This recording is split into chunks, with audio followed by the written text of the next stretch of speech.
Okay. Okay, we'll, if we could get members to take their seats, please. We'll try and get as much time in as we can.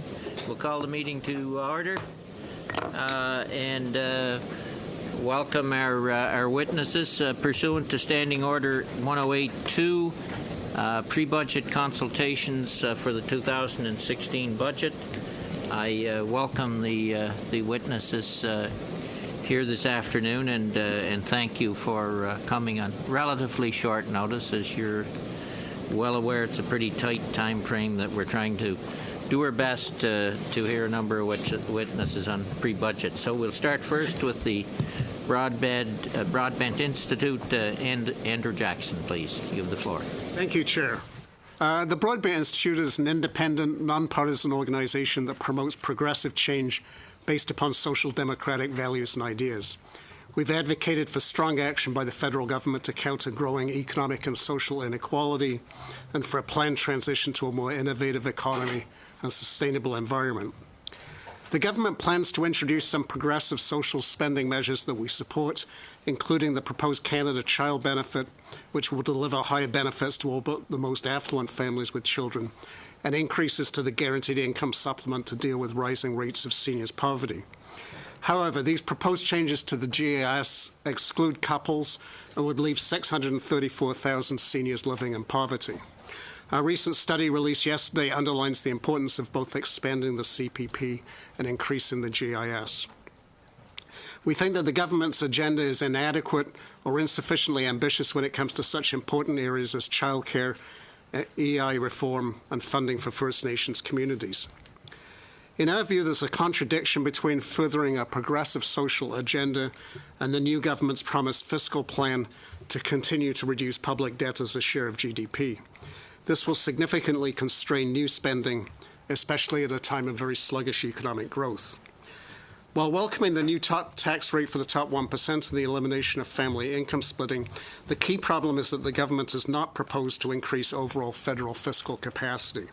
Indeed, the so-called middle-class tax cut will cost $3 billion per year, while primarily benefiting higher income earners and providing only very limited economic stimulus. Sustainable increases to social spending and public services require new sources of revenue. We urge the government to consider modest increases to the corporate income tax and to close tax loopholes for the top 1%, such as excessively favorable treatment of stock options. The government should modify or reverse the ill-advised tax cut for the so-called middle class. Targeted programs are much more effective than tax breaks for the wealthy in building a more innovative and productive economy. The influential British economist Mariana Mazzucato argues that strategic government leadership, public investments in research well in advance of immediate commercial opportunities, and direct support for strategic corporate investments are critical to building innovative economies. We believe that there's also a vital federal government leadership role in building a more environmentally sustainable economy. A recent joint report with the Mowat Centre called for a Green Bank of Canada and concrete measures to promote greater energy efficiency and greater use of renewable energy. We support the government's proposal to increase investments in physical and environmental infrastructure, such as public transit and basic transportation. This will give a badly needed short-term boost to growth and job creation and also help to raise long-term business investment and productivity. An independent study commissioned by the Broadband Institute last year by the well-respected Centre for Spatial Economics shows that there's an overall benefits to Canadians of investments in basic infrastructure in the order of $2.46 to $3.83 per dollar spent. The study further found that the long-term impact on government finances would be at worst marginally negative or even positive due to increased revenues from a larger and more productive economy. The economic outlook for 2016 is dismal, with growth expected to fall well below 2% and unemployment expected to remain above 7%.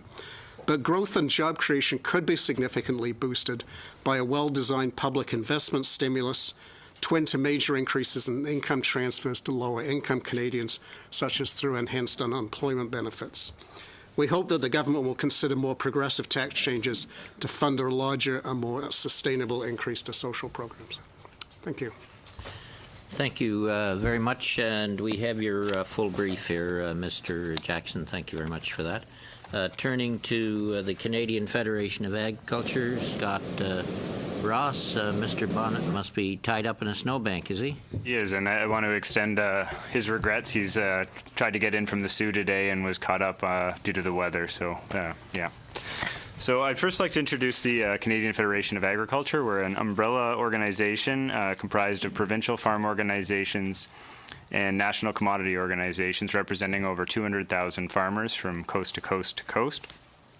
As an industry, Canadian agriculture is at the heart of an agriculture and agri-food sector that contributes over 6.7% to Canada's GDP, 1 in 8 Canadian jobs, and well over $50 billion in wages and salaries across over 200,000 businesses. I'd like to speak to 4 key areas today, which we've laid out in the brief we provided to you in advance. These 4 areas are key to creating a policy environment conducive to continued success and growth in Canadian agriculture. The first item I'd like to speak to is the issue of industry succession. With the average age of farmers now over 54 years old, and many looking to retire in the next decade, we're looking at approximately $70 billion in farm assets changing hands over the next 10 years. Estimates suggest that 75% of Canadian farmers look to retire over this period, and this poses a significant potential for disruption to the industry. What we have done at CFA over the past few years is worked with a collaboration of accounting firms across the country with agricultural interests in developing a suite of low-cost and cost-neutral proposals that would focus on facilitating the intergenerational transfer of family farms while creating opportunities for new entrants to the industry. Family farms still represent 98% of all Canadian farms, and there are a number of positive aspects to this operating model that we would like to see continued in the agricultural industry. Our request can be broadly categorized under 2 main pillars, the first being broadening the definition of the family member within the Income Tax Act, recognizing that farm families are comprised of a broad set of relations, more so than just parent to child. And the second note would be the issue of anti-avoidance legislation that we continue to see cause unintended consequences for agricultural operations due to structural changes in the industry. We have seen an increase in farm incorporation, larger farms due to consolidation and economies of scale that now support multiple families. And because of this, we continue to see new barriers in place preventing flexible transfers from one generation to the next at of family farms. In particular, sections 55.2 and 84.1 of the Income Tax Act pose problems for joint sibling ownership, as well as the use of holding companies when farm families look to transfer from one generation to the next. We were encouraged last year to see a private members bill introduced, Bill C-691, by the now Parliamentary Secretary to the National Treasury, Emmanuel Dubourg, looking at this issue of 84.1 and addressing the use of holding companies for small and medium-sized enterprises, and we encourage the reintroduction of that draft legislation. These measures aren't meant to introduce new benefits or new provisions to the Income Tax Act, but rather to recognize that structural changes in the industry have left existing provisions with reduced utility for farm families looking to transfer from one generation to the next. Farm family children are no longer necessarily expected to stay on farm, and with multiple families supported by larger operations, we continue to see a broader subset of family relations looked at as the potential next best manager for the farm operation in the next generation. The second issue I'd like to speak to are chronic labor shortages that continue to plague the agriculture industry. The agriculture industry is full of high-quality job opportunities and career options with competitive wages and benefits. The industry also offers many lifestyle benefits and flexibility not available to other industries. Agricultural employers expend extensive efforts to recruit and retain Canadian workers. However, the industry continues to identify pervasive and critical labor shortages as a major constraint and one of the biggest risks facing farm businesses. To address this issue, we've identified 3 key requests. The first being increased funding to the collection of regional agricultural labor supply and demand information, both through the Labor Wage Survey as well as the Canadian Agricultural Human Resource Council's ongoing work to develop labor market information forecast models for supply and demand.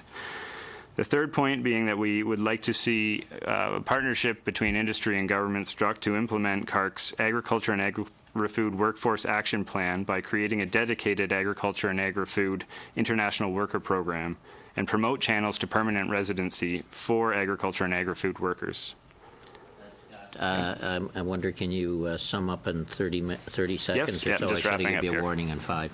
Thank you. So the last two items I'd briefly like to speak to are agricultural investments, and this is speaking to continued increased requirements placed on producers due to climate change and trends in retail food markets that have posed increased investment requirements on farm operations without an associated premium in the market. On this note, we'd like to see changes to the Agri-Invest program, which are laid out in your brief, that would facilitate more on-farm investment, as well as an increased emphasis on rural infrastructure spending in the new government's commitments. The final piece I'd like to briefly touch on is the Duty Release Program. The Duty Release and Drawbacks Program administered by CBSA were not designed for agricultural goods and do not provide adequate safeguards to address the potential diversion into the domestic market when dairy, poultry, and egg products are imported into Canada for further processing and subsequently re-exported. What we would like to ask is that dairy, poultry, and egg products be excluded from the Duty Release and Drawbacks program by making an exception similar to the one that exists for fuel and plant equipment. This excursion should be included in the budget to ensure its timely implementation, and it would solve inconsistencies between Global Affairs Canada's import to re-export program and non-respecting the rules that is currently existing under the Duty Release and Drawbacks program. Thank you. Thank you, Mr. Ross. Turning to the Canadian Federation of Students, Ms. Hart. Yes. Welcome. The floor is yours. Thank you very much. 5. Thank you. Good evening. My name is Bill Art, and I am the National Chairperson for the Canadian Federation of Students. The Canadian Federation of Students is Canada's largest and oldest national student organization, representing more than 650,000 students across the country. Our organization advocates for an accessible, affordable, high-quality, and public system of post-secondary education for our country. Our budget recommendations focus on how to make education more affordable for students and address mounting student debt in Canada. Ensuring that all people in this country are able to pursue higher education and training must be part of any significant, stable, long-term recovery for our economy. The OECD has highlighted that participation rates will have to grow significantly if Canada is going to address changing labor market demands and an aging workforce.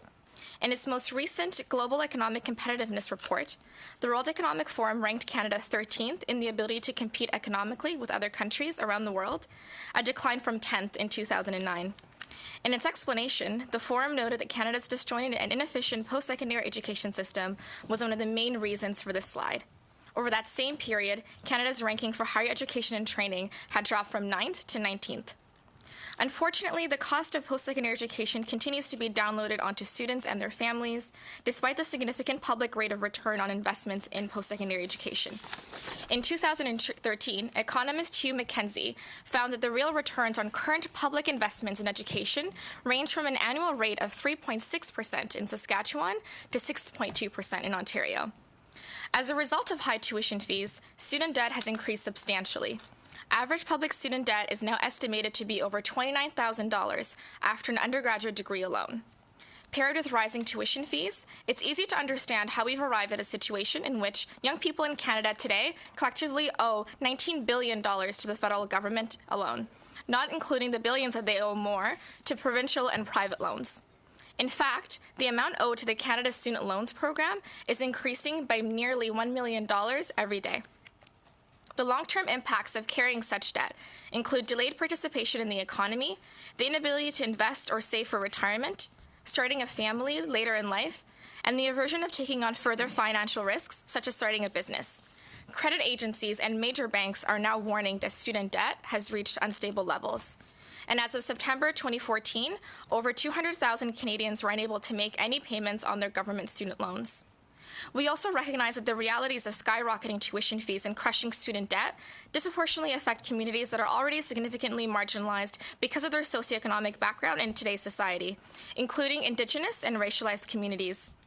These are communities that feel the pressure of financial barriers most acutely and are often so debt-averse that they may choose to not even attend post-secondary. In conditions like these, how could we possibly expect students and graduates to participate fully in the economy? Students are putting forward a vision that would work to address the root cause of student debt. First, the government should implement a federal post-secondary education act modeled on the Canada Health Act and create a dedicated cash transfer for post-secondary education of $3.3 billion, primarily by redirecting existing government funding for inefficient post-secondary education-related tax credits and savings schemes. The lack of a national vision has resulted in a significant disparity in tuition fee levels and per-student funding across the country, with students in Ontario paying almost 3 times more than students in Newfoundland and Labrador. Canada's students are calling on the government to ensure that merit, and not geography, determines whether someone can go to college or university. This act would be accompanied by a 50-50 cost-sharing model to eliminate undergraduate tuition fees, making sure the provincial governments are also held to account not only to ensure the transfers they receive from the federal government for post-secondary education would be spent on just that, but also rewarding provinces that come to the table with adequate funding to support universal access to post-secondary education. We're also recommending that in order to stop the federal student loan debt from increasing, government should act immediately to increase the accessibility of post-secondary. Solution would double the already limited funds for the Canada Student Grants Program, and such a change would have a significant impact on students' ability to both get an education in the short term and to contribute meaningfully to Canada's economy and society in the long term. We believe that access to post-secondary education is the greatest social equalizer at this government's disposal, helping to address cycles of poverty in already impoverished communities that don't have the funds today to start saving for the next generation of Canadians. Furthermore, for Indigenous communities in Canada, access to post-secondary education must be recognized as a treaty right. Funding for the post-secondary student support program must be immediately increased and matched with enrollment. By implementing these recommendations, this government can increase the ability of young Canadians to obtain financial security and reach life milestones. Allowing more people of all ages to obtain additional training or retrain in emerging fields will allow Canadians to drive our economy forward. Public education is a public good and needs to be funded as such. I certainly appreciated the opportunity to address this committee today. I'm more than happy to answer any questions on any of the items that I've mentioned or any of the items that are included in our full submission before you. Thank you. Thank you. Turning to the Institute for Research on Public Policy, Mr. Tapp, the floor is yours. Thank you very much, Mr. Chair. Thanks as well to the committee for extending the invitation to be here today. I'd like to focus my remarks on 3 key messages. These are the new government's first budget should, first, establish its fiscal credibility, second, provide some short-term support for the economy, and third, build Canada's longer-term economic potential in a way that's fiscally sustainable. But first, let's back up for some context. In the slow recovery from the financial crisis, growth in Canada and abroad has been disappointing. The fall in commodity prices since mid-2014 has been the latest setback. This is a major shock for Canada. It's primarily felt through weaker terms of trade, a lower Canadian dollar, reduced domestic income, and less resource sector activity. Canada's economy already had some excess capacity before this shock, and this is going to delay the return to its full potential. In other words, without new policy measures over the next few years, the Canadian economy will not perform as well as it could. As this painful and slow adjustment unfolds, policymakers are looking for the right response to support the economy. This is going to require carefully weighing the benefits and risks of additional actions against the status quo. Accommodative monetary policy has already helped out, but lowering interest rates further will provide little economic stimulus and risks overheating housing markets, excessive household borrowing, and broader financial stability concerns. Instead of cutting rates again, or expecting the economy to quickly self-correct, well-crafted fiscal measures are a better option for several reasons. First, the federal government has fiscal room available. Second, it seems that monetary policy would accommodate new fiscal measures. Third, the opportunity cost of lower long-term government borrowing is near historic lows. And finally, the ongoing restraint on spending at the federal level over the past 5 years means that there are likely spending needs built up in some areas. And while these fiscal actions admittedly carry several risks, which include program and budget deficits are easier to start than to end, the evidence of robust short-term fiscal multipliers is mixed, and larger deficits will inevitably raise debt charges, I think that these risks can be managed. but this involves managing expectations. Canada's economy and economic performance depend on global developments that we don't fully control. Therefore, Budget 2016 should be upfront about what fiscal policy can deliver in the near term, particularly on cost-shared infrastructure spending. The last round of fiscal stimulus showed that we shouldn't overestimate how quickly these projects can get going. New announcements will mostly hit the ground after the 2016 construction season, and that's okay. Shovel-worthy in this regard should take precedence over shovel-ready. After all, the main rationale for infrastructure is not short-term fiscal stimulus, economic stimulus rather, but improving Canada's longer-term economic potential, and that takes time. 6 of the last 7 budgets have revised down the consensus GDP forecast. This budget, in 2016, therefore, would be prudent to explore these prevailing downside risks in detail. For example, consider a scenario where oil prices stay flat at about $30 a barrel over the government's mandate. What would that look like for the government's finances and for the economy? Reporting such a scenario would illustrate the challenges that we face. It would demonstrate how oil prices impact the federal finances, and it could consider alternative policy scenarios. It's also important to be transparent in this first budget. By including more internal analysis and technical details, this will help to build fiscal credibility. Finance Canada's analytical capacity could be augmented by publishing staff working papers and encouraging researchers to present their findings externally. The government has stated 2 fiscal policy targets. An important one is to reduce the federal debt-GDP ratio each year. This rightly shifts the focus away from the annual nominal budget balance. However, rather than requiring yearly reductions, it may be more manageable to establish a medium-term target range for the debt ratio, sort of like how we do with inflation targeting, trying to stay within a band over the next 5 years. Whichever medium-term target is used, however, it should be complemented with a longer-term fiscal target, which would rely on sustainability analysis and look ahead over several decades. Looking beyond Budget 2016, there are many complex issues that will require attention. Allow me to highlight just one. Eventually, the Canadian Federation will probably need to raise revenue as a share of GDP. If so, this will need to be done carefully to avoid unduly restraining growth. The government has already expressed interest in intending to review tax expenditures. This is a worthwhile exercise, but I think the scope should be broadened to review the entire tax system to make it more efficient and more equitable. To conclude, after serial disappointments, Canada's economy is adjusting to a major shock. The outlook is weak and highly uncertain. Downside risks prevail, and the economy will probably operate below its productive capacity for the next few years. To manage these risks, expectations should be tempered, and the macro policy approach should be adjusted in Canada. Fiscal policy needs to be more active, with well-designed fiscal measures that would help cushion the adjustment and ease the burden on monetary policy. In the short term, timely and targeted automatic stabilizers, which would include unemployment benefits, federal stabilization transfers to resource-rich provinces, these should be allowed to work, and some should be temporarily strengthened. Any new discretionary measures should aim to improve Canada's economic potential over the medium term, and they should be funded as part of a longer-term plan that preserves fiscal sustainability. Thank you very much, Mr. Chair. Thank you, Mr. Tapp.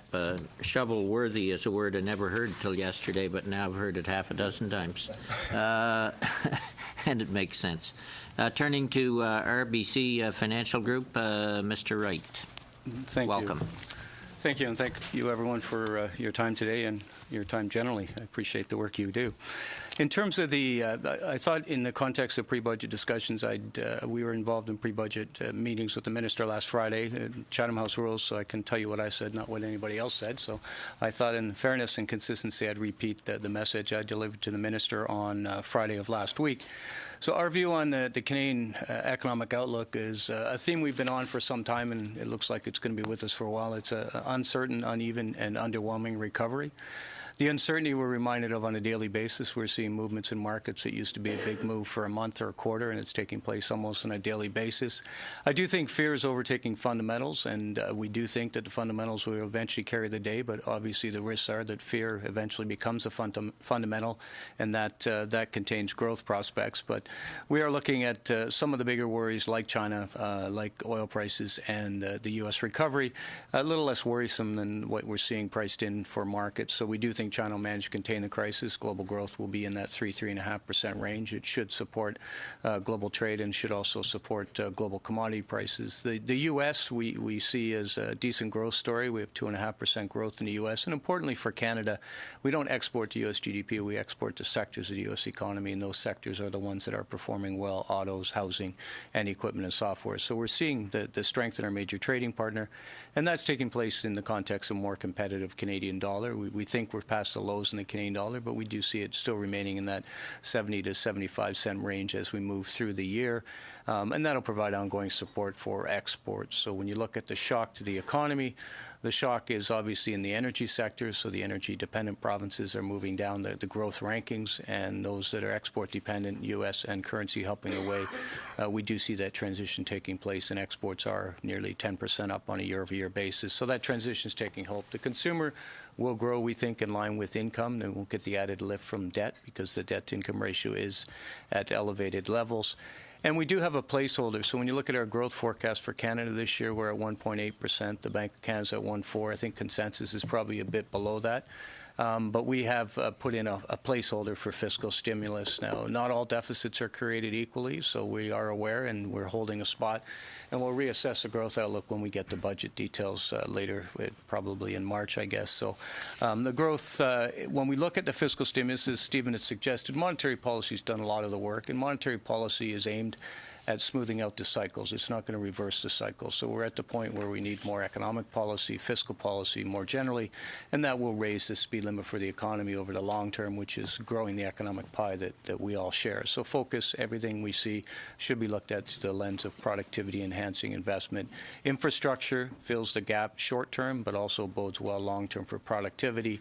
And it does tend to have a higher multiplier, so more bang for your buck and than you get from some other programs. Shovel ready, worthy is obviously an issue. When do you get it into the economy? But we'd rather see a good decision rather than a rush decision. So we will see, we think, fiscal stimulus. We do hope it's focused on the infrastructure side. And with respect to the fiscal plan, we've become accustomed to a medium-term plan of fiscal consolidation with a zero out there at some point. It sounds like that zero is looking less likely, but the hope is it's still part of the plan. Targeting a debt-GDP ratio is less than ideal. You have some control over debt. You have no control over GDP. So that isn't ideal, but it does seem to be what we're hearing as the new commitment or the new anchor for fiscal policy.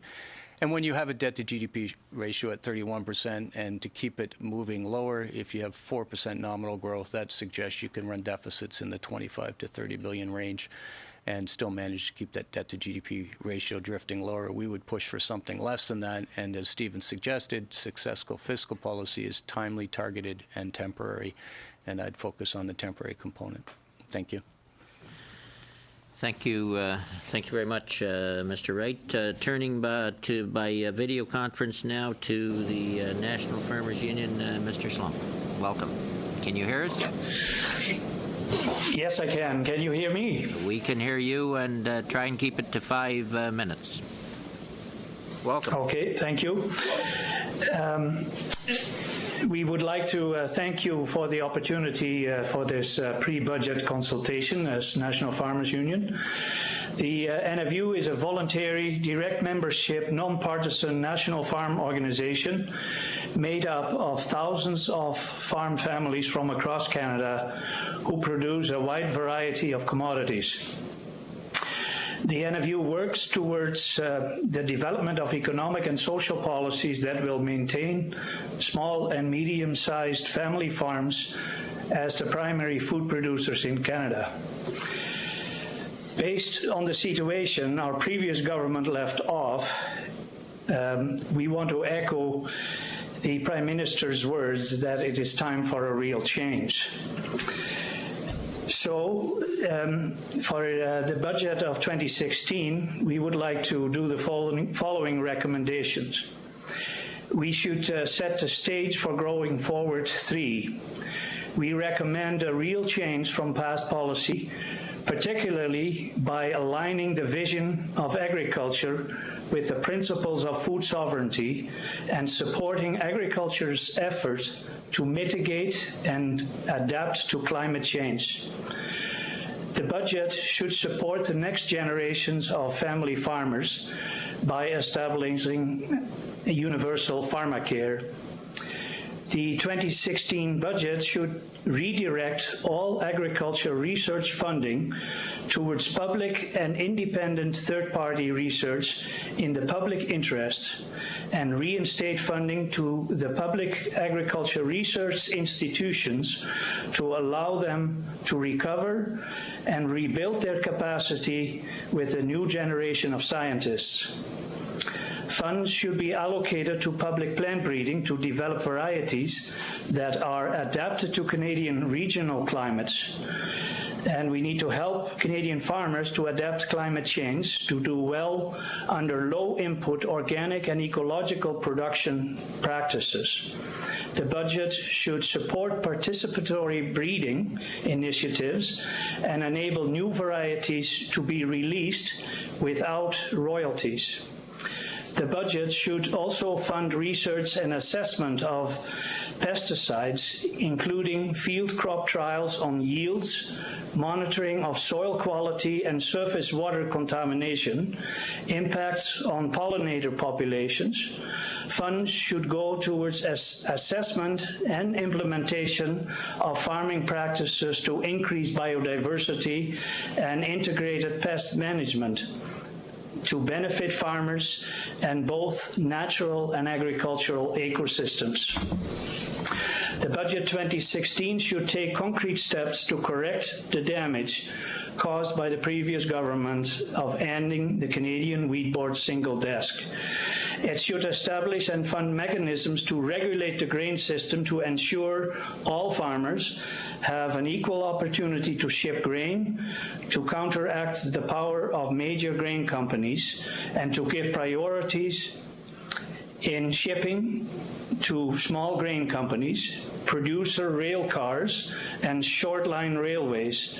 We ask that the upcoming budget establish a mechanism to develop additional producer car loading sites when requested by farmer and ensure the Canadian Transportation Agency has the funding and the resources it needs to enforce the statutory common carrier obligation of the Canadian Railways under the Canada Transportation Act. The NFU recommends the upcoming budget provides support for new and young farmers by lowering the cap on government support programs, making effective, affordable financing programs available to new farmers, including microloans and small grants, providing funding for farm apprenticeships programs and training, and using tax penalties to effectively prohibit outside investor and absentee farmland ownership. Supply management provides Canadian farmers with a stable income based on cost of production. Therefore, the government should reject both CETA and TPP allocation of parts of Canadian supply management commodities markets to imports and should address the loopholes to stop the dumping of dairy protein products into Canadian market. The focus on globalization and trade means more of the food Canadians eat every day is imported, thus subject to currency exchange rate fluctuations, external political events, and transportation issues. Today, we see food price inflation because grocers must buy imported products using expensive US dollars. Canadian farmers, farm workers, food processors, companies, and consumers would all benefit from reinvestment in Canadian fruit, vegetables, livestock and meat production, and processing capacity that is distributed all across the country. The NFU would like the upcoming budget to include measures to safeguard the space for domestic food production for the long term. Jan, The budget should I'm going to have to get you to sum up in 20 seconds if you can, 30. Okay. The budget should help Canadian agriculture to contribute to future success of the Paris Agreement on climate change. Your budget should provide funding and support to farmers for adapting to climate change and to contribute to the reduction of greenhouse gases through climate-friendly technology and practices. The budget should reinstate federal funding for community pastures, for the Prairie Farm Rehabilitation Administration. It should restore funding to the Prairie Shelter Belt Program, Tree Nursery.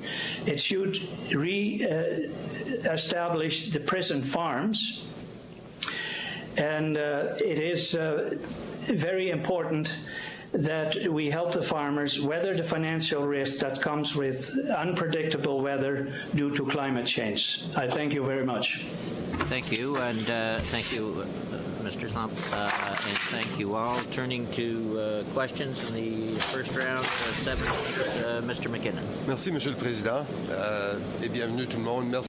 Thank you, Mr. Chairman, and welcome to all. Thank you to those who presented, which will give us much food for thought, both sides of the room.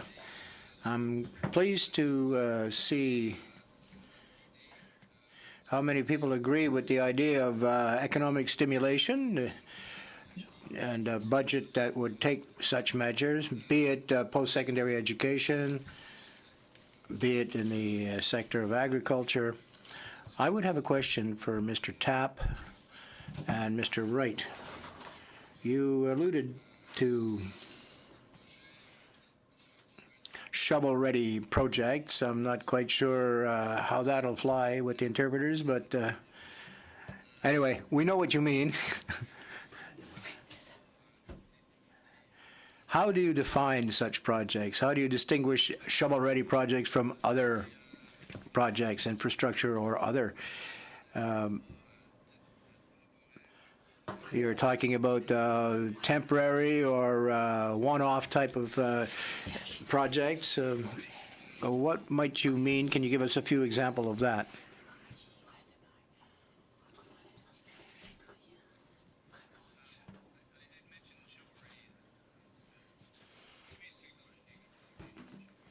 When we look at when we think of infrastructure, as I suggested at the outset, we want to think in a context as long-term productivity enhancing. The challenge with fiscal policy stimulus on the infrastructure side is getting in place when the economy needs it rather than later when the recovery takes hold.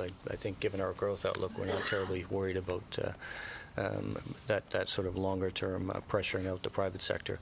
I think the shovel-ready, I don't think there'll be a challenge. We've had such an infrastructure deficit built up over decades that I do think there are a lot of projects in waiting that are shovel-right rather than shovel-ready. So these are good projects that are ready to go. They'll still take some time to get in place. But it is, I worry about shovel-ready because it's what ready to go may not be what's right for the economy, and that's the sort of the negative connotation of shovel-ready. But I do think we probably have some good projects ready and willing to be funded and put to work. And I think if the minister needs any advice, I'm sure he's getting more than he needs. Yeah, to pick up on... Sure. Go ahead, Mr. Sorry, Tapp. to pick up on Craig's point, versus the shovel-worthy versus shovel-ready. I think one of the things I would caution you guys as a committee in general would be when we got infrastructure bundled up with fiscal stimulus, I think that was generally a mistake. So what I think there are two types of infrastructure projects that can take place. There are things that can happen in 2016 construction season, and those are things like routine maintenance projects. But there are also things that need to be done over longer term in, say, 2017, 2018, over the mandate of the government. And we can call those shovel-worthy. I guess the point I would just make is that because a project is ready does not make it top of the list and priority. I think we should be looking at building growth, and I think that we should be setting expectations such that people are not thinking. So, for example, when I look back at the last Economic Action Plan, the initial allocation in budget 2019 was that we would have half the spending in year one and half in year two. Now that sets expectations that in the first construction season there's going to be a lot of activity. Now this is on just cost shared I'm looking at, so these are the projects that are including municipal and federal governments, territorial. In fact, 17% of the stimulus spending came out in year one, 69% in year two, and then 14% because we extended it into year three. So my point would just be, we learned something from that episode. I'm not saying that the stimulus program that happened was not done well, but it was not done as quickly as people had expected because expectations were such that it's going to be boom, boom. So I think as long as expectations are set with the public that some projects need to be done quickly, and they can be, and those will support the economy, but most of the focus should be on supporting economic growth, and I think that's the safe way to play it. Mr. McKinnon. Merci.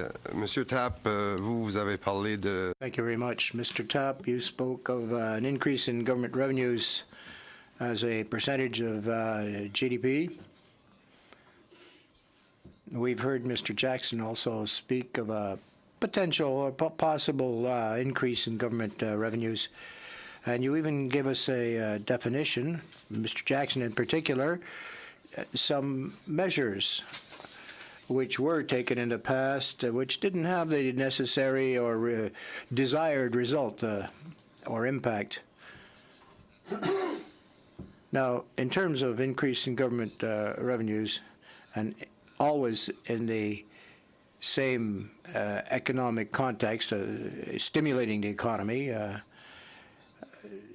strategic investments, hopefully, how do you think that this might result on the improvement of our economy? Mr. Jackson first, perhaps?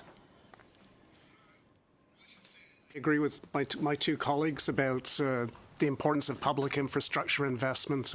The study that was done for us by the Centre for Spatial Economics, I thought was interesting because what it showed over the medium term was the increase in business productivity that would result from a well-designed program does generate GDP growth and does higher revenues down the growth, and at least in an optimistic scenario, even if you were deficit financing that to begin with, you would be taking care of that deficit you were building up through revenues down the road. So I think that's a really important point. I guess the argument I'm sort of trying to make is my concern is that concerns about deficits are going to derail some of the social spending commitments that the government has made or put them under pressure. And I think if we're going to have sustained spending on social programs, ultimately that has to be financed out of the federal fiscal tax base, and growth alone won't take care of a significant improvement in our social programs such as child benefits. So I think the government has said there would be a review of tax expenditures. I would certainly encourage that. I guess I'd go on the record as being skeptical about the middle class tax cut. I suspect that's not going to be quickly reversed, but the problem with those permanent tax cuts is they become very difficult to ratchet back once they're in place. I still think there's a case for a corporate tax increase. With the proviso, I would say that I think there's more effective ways of stimulating business investment than just cutting the corporate tax rate. So I would use that to finance other business assistance procedures. I hope I answered your question. I missed a bit of it on translation. Thank you both. Turning to Ms. Raitt. Thank you very much, Mr. Chair. I guess I'll, Mr. Wright, I guess you'll be getting a lot of my questions today since you talked about some of the matters that I'm very interested in. One of the things that you talked about was the debt to GDP ratio, and my colleague on the other side of the table mentioned it as well, too.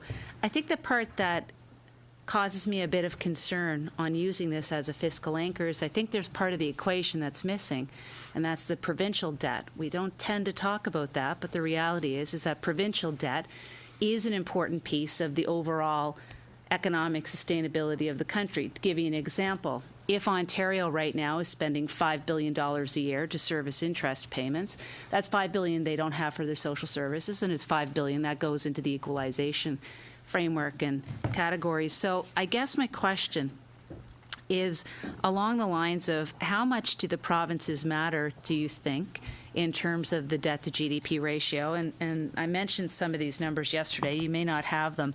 But the reality is these are a little dated, but they're still in the same framework. I don't think they got particularly better is what I'm trying to say from the numbers I'm going to give you. Alberta has a debt to GDP ratio of about 35%, Saskatchewan's 42%, BC's 54%, Ontario's 76%, and Quebec is 87%. I mean, these are significant numbers that do impact what happens on the federal side. So I guess I'd like to get your thoughts about fiscal policy. You're talking about that, the anchor debt to GDP, and what role the provinces have. And I would submit that the provinces actually do matter when you're talking about debt to GDP ratio, and it's something missing from the conversation so far. Okay, thank you. The Alberta debt to GDP numbers doesn't square with what I've looked at, given that they're starting from. And if you have it more updated, that'd be great. Yeah. If it's higher, you can let me know. Is it gross debt, maybe? Not net debt?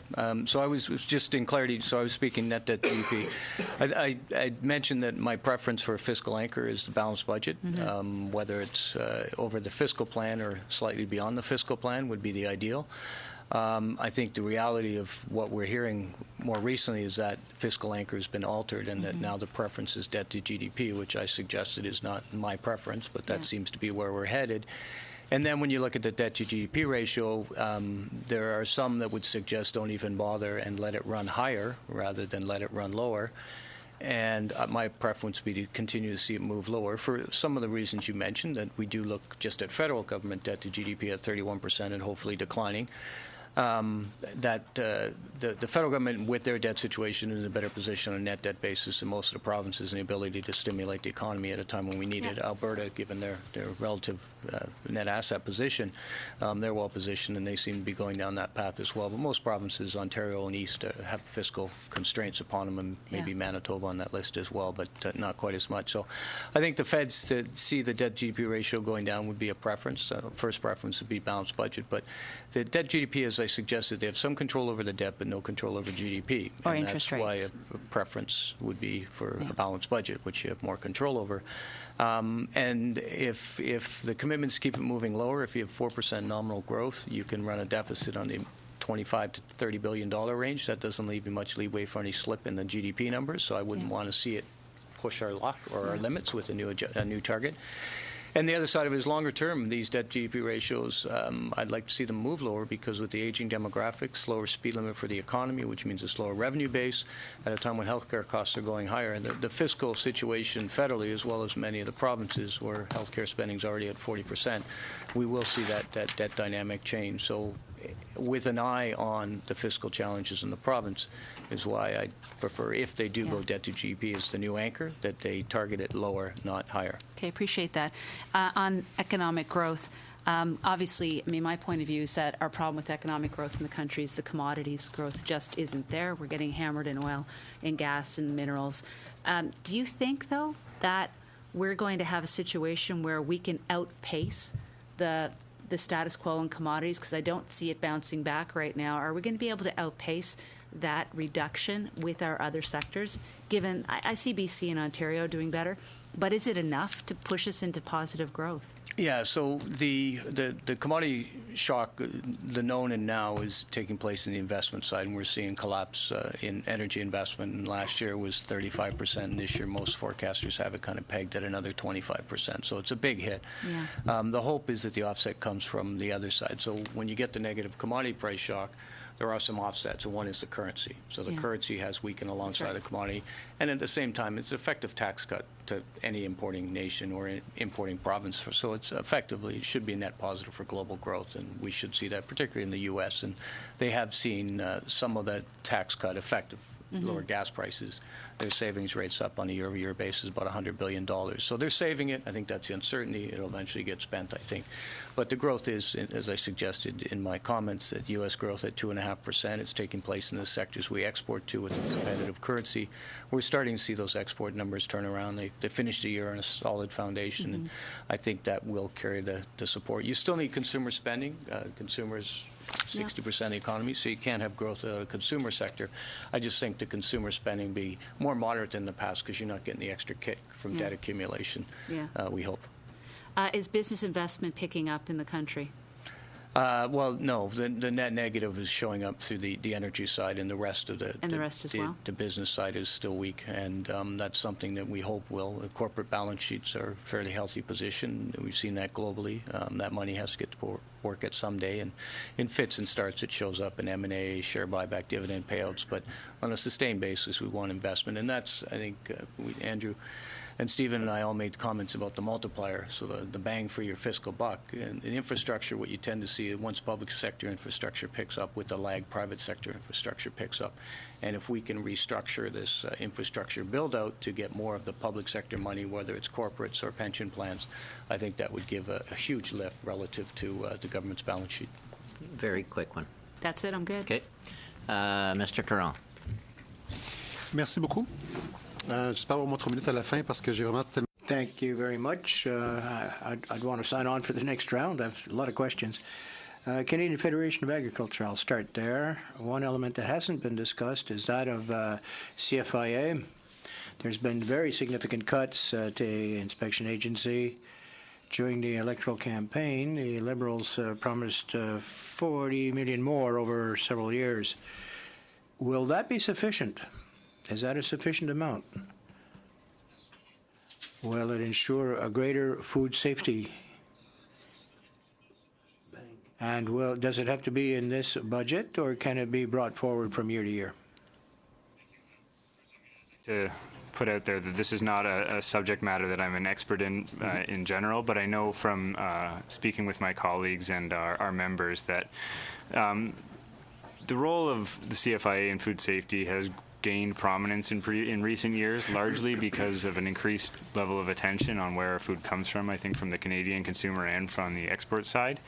Our members have certainly seen impacts of cuts to the CFIA, and that this has had put constraints on the system's ability, I believe, to continue to meet what are increasing demands being placed on it from this increased interest from consumers. We haven't highlighted it as a priority for this budget, but we do wish to see continued investment placed into the Food Inspection Agency and the role they play in maintaining Canada's current and I think current position as a very high quality provider of food to the world and as a very safe and effective system. We do not believe that there's any reason that the current decline in investments has posed any questions as to the capacity of our system as it stands in terms of its ability to ensure safe food for Canadians and for export. But at the same time, we do believe that with the increased prominence of social license and food safety issues in the consumer's attention, that we do believe that there will be a need for increased investment moving forward. Merci. Je vais vous couper rapidement pour demander la même question à M. Sloan. Rapidement. I ask the same question, Mr. Sloan. 40 million over 5 years, is that enough to fill the gaps that we're having with the CFIA system? To answer that in general terms, I think our regulatory agencies are depending too much on the selective science that is submitted for approval of drugs and additives. And I think partly refunding the CFIA as well as refunding Health Canada to really obtain independent research around health and safety of products. I think we need to flag importation of food a little bit more drastic than we have been doing. And yes, I think we need to reinvest in food safety, partly by funding CFIA better and also asking Health Canada to step up and provide really independent studies. Merci beaucoup. La prochaine question sera M. Jackson. My next question is for Mr. Jackson. I'd like to deal with the pensions that you mentioned in your brief. There were two electoral promises in the Liberal campaign: an immediate increase in the old age security and an enrichment of the CPP or the Rente du Québec. Now, I don't think that we have any firm commitments for the next immediate budget, but do you think that these measures should be or are going to be in the next budget? As for the CPP, we saw that the ministers of finance have postponed their decision 1 year out to have another look at the situation. How urgent is the pension situation in Canada? I'm sort of optimistic we may be able to move forward here, but I think clearly there needs to be a concrete proposal put on the table by the federal government, perhaps in cooperation with Ontario. I do note there was an announcement yesterday that the matter will be discussed at the June meeting of finance ministers. I would have thought it'd be possible, given the work that had been done by the federal government and the provinces earlier, that a concrete proposal could come out of that meeting in June rather than punting it off till next December. I guess the study we released yesterday, I think, really underlines the fact that the RRSP retirement savings of Canadians who don't have pension plans for many are grossly inadequate. and that there's an increased risk of poverty as a result of that. I think the government's commitment to increase the OAS is welcome and should be in this budget. The big flaw in that proposal is the way I understand it. So the way it was set out, it applies only to single seniors. At least 1 in 3 seniors living in low income actually lives in couples. There's always a question about whether a 10% increase is adequate. It still leaves a lot of seniors living in poverty, but it's certainly a step in the right direction. But I think you start running into problems with just in technical design terms on the GIS. It's expensive to increase it for everybody, but the risk of targeting it too narrowly is that you end up with a super GIS and not so super GIS and plain old GIS at the end. So there's some real design issues there that are a problem. Okay. Je vais prendre Keep it tight. Yeah, le temps qui me reste, Madame Hart, rapidement. Madam Arp, on a question that you made about university research and development, we've seen a reduction in the emphasis put on those. Do you have any specific recommendations on university R&D? Know that in previous governments there have been significant investments in what is called the SHRED tax credit system, and so it is our recommendation that monies from that tax credit be redirected into the Tri-Council system for research, particularly targeting graduate research that would be done in the public interest. I think has been highlighted. There's been a sharp decline in public funds available for publicly directed research, and so it would be our position that existing funds that are directed currently towards the SHRED tax credit system be redirected towards Tri-Council funding to provide for more opportunities for graduate research to be targeted towards public research. Mr. Sabero. Thank you, Mr. Chair. Thank you for your kind comments and thoughtful comments to the panelists. To try to make my questions as direct as possible so I can ask as many. To Mr. Ross, yesterday, one of the presenters from the Cattlemen's Association, I asked if there was a scale from 0 to 10 in terms of the labor shortage within their sector. The individual gave me a score of 8. Even though we have excess slack in the economy, we see certain sectors facing labor shortages. What would you characterize your number at?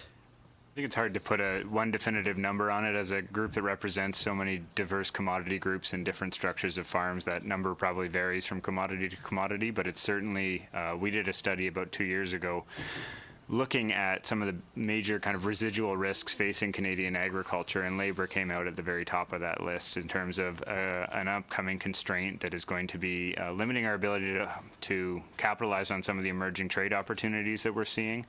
And at the same time, I think really place constraints on our ability to identify succession and really move forward as an industry. So I think for certain sectors, an aid is very much warranted, and others, I think across the board, it's very much a concern for our entire membership.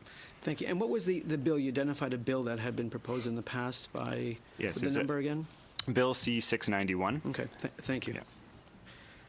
To Mr. Jackson, actually, it was kind of nice to see 3 economists and a 4th here in a room all agreeing that we need investment, strategic investment in infrastructure to get our economy growing again. To Mr. Jackson, I think we need to point out that in our platform, we've proposed the Canada Child Benefit that will provide higher or increased benefits to 9 out of 10 families in Canada, tax-free, means tested or income tested, and lift, according to the Caledon Institute, 300,000 children out of poverty. So I think that we need to point that out as a plot, because I think it's a major step forward on the inequality issue and generally helping middle, low-income families out.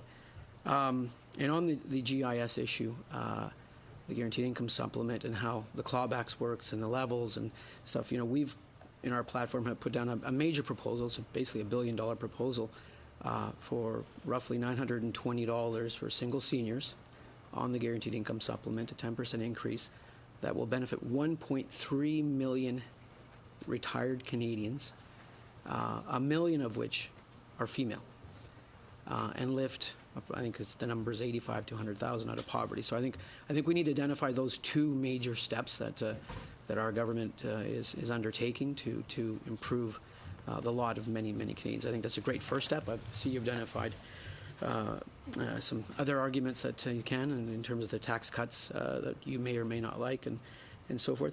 On the tax expenditure side, what would you review on the tax expenditure side with regards to the $100 billion of tax expenditures that are out there? Well, I'd draw your attention to a study that was just put out by Michael Wolfson, a former assistant chief statistician, but he, just noting that the government had promised to review sort of tax expenditures benefiting those at the very high end of the income spectrum, did a study of tax expenditures affecting that income group. The two that would leap out would be the stock options, special treatment for stock options, and the amount of capital gains that's not subject to tax. I think on the stock options, I think we all know it's a little tricky in terms of how you limit it without sort of completely obliterating it, and tech startups and so on. But a massive amount of the stock options deduction benefits senior corporate executives who were compensated through options as opposed to regular salary. So I think there's a significant amount of money to be done there. Okay. And on to Mr. Tappan and Mr. Wright. I think we kind of get involved in using terms and in terms of debt to GDP ratio and strategic investment in infrastructure. But I think it comes down to getting Canadians working again and getting our economy growing again. We're growing at a real rate of 1.25%, 1 and a change. I think the nominal rate, Mr. Wright, you've pegged around 4%. On a long-run basis. On a long-run basis. And if there was not a time to undertake public investment with the fiscal capacity of the Canadian government where interest rates are, I think the 10-year yield is at 1% in the long bonds, maybe at 2% or so. I don't know an area when you couldn't do, or when you wouldn't do it, because now is the time. The multiplier, every dollar of infrastructure investment gets you about $1.50 back. So my question would be, in terms of the length or the time we undertake such an investment, should we limit it to 3 years? Should we go further out? You've identified $25 billion deficit, but I don't want to, not on that topic, but just in terms of the degree to which we should invest in public infrastructure. Because we all know the Bank of Canada governor has noted that investments in infrastructure enable long-term economic growth. Do you want me or you? So the question then is to encourage infrastructure over which horizon, or? Yes. Okay. I think there's something I've noted is a little bit of a disconnect between, now you say that there's excess capacity in the economy, that's certainly true. We're getting a bit of different signals through the labor market, I think, than through product markets. So it seems like the unemployment rate's around 7%, and that there may be room to get more Canadians back to work, as you say. And then on the product market, that we might be 1% below potential, that type of thing. So there's certainly at the aggregate level, it doesn't seem like there's lots and lots and lots of room in the labor market, although certainly we could be doing better things there. But it depends on whether the unemployment rate in Canada could be 6% rather than 7%. In that case, there's certainly a lot of excess capacity that it could be used. In terms of the planning horizon that should be used for infrastructure projects, as I said earlier in my remarks, like there's sort of the short term and the long term. I think it would be a mistake to look at most of these infrastructure projects on a short term horizon. I think we had done infrastructure over 2 years in the Economic Action Plan, which provided a lot of stimulus, a lot of good jobs. But I think there's a difference between filling potholes and building roads and building bridges. And I think that if you're looking across what can be done in 2 years, well, I think people have to look at it takes a while to work with multiple levels of government.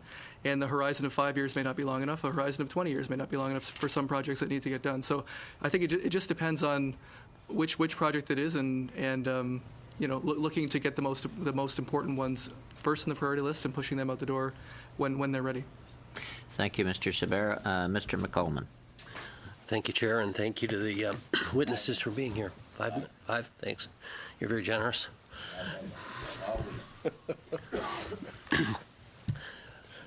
Of the organizations that are here that have presented the requests for this budget to include things that you'd like to see, I'd like to ask each of the organizations. I think there's 4, and I don't believe these gentlemen had fiscal money asks.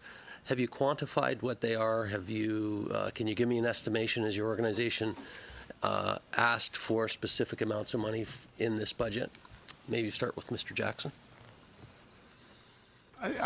Our brief is really addressing, I think, the priorities that the government set out in being elected. I think because we see that as very much guiding, so we really try to allocate priorities to their priorities, okay, rather than come with a whole new set of issues. So no specific fiscal ask. Mr. Ross? I think on each ask, it varies. A number of the tax provisions we speak to are cost neutral. They're more about addressing red tape that exists in the system and some of the unintended kind of accounting difficulties that arise. For example, the changes on labor policy are more about changing the policy environment and some of the incentives, I guess, that are being sent to producers currently, or rather the amount of information available to them. So there's not really a dollar ask associated with those. Okay, thank you. Madam Art? If you look through pages 4 and onward in the submission that we provided, there are costings for each of our recommendations. Okay.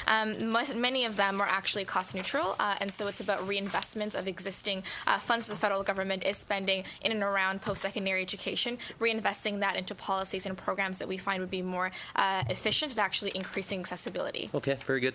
Mr. Slob. Yeah, nothing specific, but in general, after the Canadian Weed Board was the elected board members were dismissed, and the Weed Board was privatized. We now have an increased part of the total revenue of the exports of grain, an increased part going to multinational corporations, and farmers will get a reduced amount from that. So we basically have taxes going offshore and eliminate the taxable incomes in Canada. So that should be all part of an accounting of net fiscal capacity. Okay, and those decisions are negative. I don't mean to cut you off, but the chair's only given me 5 minutes, so if I might just continue, I'd like to ask Mr. Tapp. Your organization, I believe, was one of the, along with CD Howe Institute, did some fiscal tests on the middle-class tax cut that the government enacted at the start of this year on the claim when they were elected that it was going to be revenue neutral, and your organization came out and said it was far from revenue neutral. I think you said your organization was, correct me if I'm wrong, but around $1 billion shortfall from the revenue received from the upper income level to the middle class. Is that correct? Well, I should clarify there. So we have policy, the IRPP, the Institute for Research on Public Policy. We have a policy options blog, and so people have been commenting on the website about the costs of various measures, but the Institute has not undertaken a thorough review of that. No. But I think this was Kevin Milligan and Michael Smart had a paper that looked at the elasticity if you increase tax on the top 1%. Yeah. And in the context of that discussion, it was suggested that the revenue estimates of the government might be optimistic unless enforcement was stronger. Right, and CD Howe Institute ended up saying that it was about $1.4 billion short of what it was supposed to be in terms of revenue neutrality. Now, to just bring that up in the context of your comment about fiscal credibility and another word that hasn't been mentioned here that I'd like to get your views on, and perhaps if we have time, Mr. Wright, your views on, but it's the I don't think anybody disagrees with well-targeted infrastructure spending being a positive thing, especially if you have room, interest rates are low. We get that. We understand that. But structural deficits are a concern. And so when you're looking at shortfalls in taxation levels for benefits that the government decided to proceed on, even though it wasn't it broke the promise that they made to Canadians. When do structural deficits come into play in your mind in terms of when the government goes down the road? We've had organizations here for the last number of panels that have put in requests for $3.3 billion, $4 billion, $7 billion on regular spending programs nothing outside of not infrastructure programs. So when does it become a concern in your mind? Thank you, Mr. Chair. So I think the question is, as always in fiscal policy, is about setting priorities. So people are coming with us with specific costing estimates associated with them, and some not. When the Parliamentary Budget Office did a longer-term sort of 75-year look ahead, which I think Ms. Wright was talking about, the provincial part of the equation matters. So I think federally, in general, you could argue we're doing pretty well and quite fine. That fiscally, the structure that was left in place by the previous government is sustainable. However, the challenges are sort of equal in size for the provincial level. So I think what you need to do is look at the entire Canadian government as a whole, including the pension plans, including municipalities. And so you could have a structural deficit at one level and then a surplus at another, and the issue is really the fiscal balance there and whether the math makes sense or not. Thank you. Okay, Mr. Wright, quickly. He stretches 5 minutes to 7 quite easily. Okay, I'll keep my answer very short. The challenge on the structural side is why fiscal policy, as I suggested, needs to be timely, targeted, and temporary, because you don't want to get off on this fiscal trajectory with the debt-to-GDP ratio turning higher forever. So that's the temporary component to the successful fiscal policy. Thank you, Mr. Graywall. Thank you, Mr. Chair, and thank you for the panelists. Excellent submissions. I really actually thoroughly enjoyed them, and I learned a lot. I'm going to start off with Madame Art. Excellent submission. I just have a quick question on, you're saying that it's going to be revenue neutral, and somebody that just recently graduated from school carries student loans. I emphasize with your organization and the importance of ensuring that all young Canadians have access to education. You said that tax cuts, which a lot of us still benefit from going forward once you're employed, you get to use your tuition tax credits. Are you saying that those aren't used in a great deal and that we should scrap that program and invest in the Canada Students Grants Program? I think that what we're saying is that current tax credits and various savings schemes, for example, tax credits that exist around tuition programs, textbook programs, or in addition to that, the RESP program is one that many might be familiar with as well. These are oftentimes programs that benefit middle to especially high-income Canadian families, and I think that what we're looking for is government spending in terms of ensuring accessibility for all Canadians. And so I think that it's incredibly important for us when we're speaking of a $3.3 billion dedicated transfer coupled to the National Act, that is going to include a vision that provides for an accessible system of post-secondary education for all Canadian families, not just those that can afford to pay up front today or that can afford to save today in order to have access to that education tomorrow. Okay, thank you. And just to follow up, let's say hypothetically we get $3.3 billion and post-secondary education becomes free across our country. Don't you think the cost is actually unpredictable because it'd be such a higher adoption if it was free? I think that we would see more and more Canadians being able to access post-secondary education, and as a result, we would also see more and more young people being able to gain access to the skills and training that they need in order to be successful in today's workforce. It's no secret that about 70% of new jobs today require some form of post-secondary education, and so I think that, largely speaking, if we have a more educated population, we'll have more young Canadians and this upcoming generation having access to the skills that they need in order to be able to find gainful employment, and as a result of that, being able to contribute back into our progressive tax system. And I think that those are the returns that we were speaking of during my presentation. When we look at a 6.2% return in Ontario on post-secondary education, this isn't a cost anymore. It's an investment in the future of this country. Excellent. Thank you. Mr. Wright, you spoke about, that infrastructure spending is basically a short-term solution to stimulate the economy.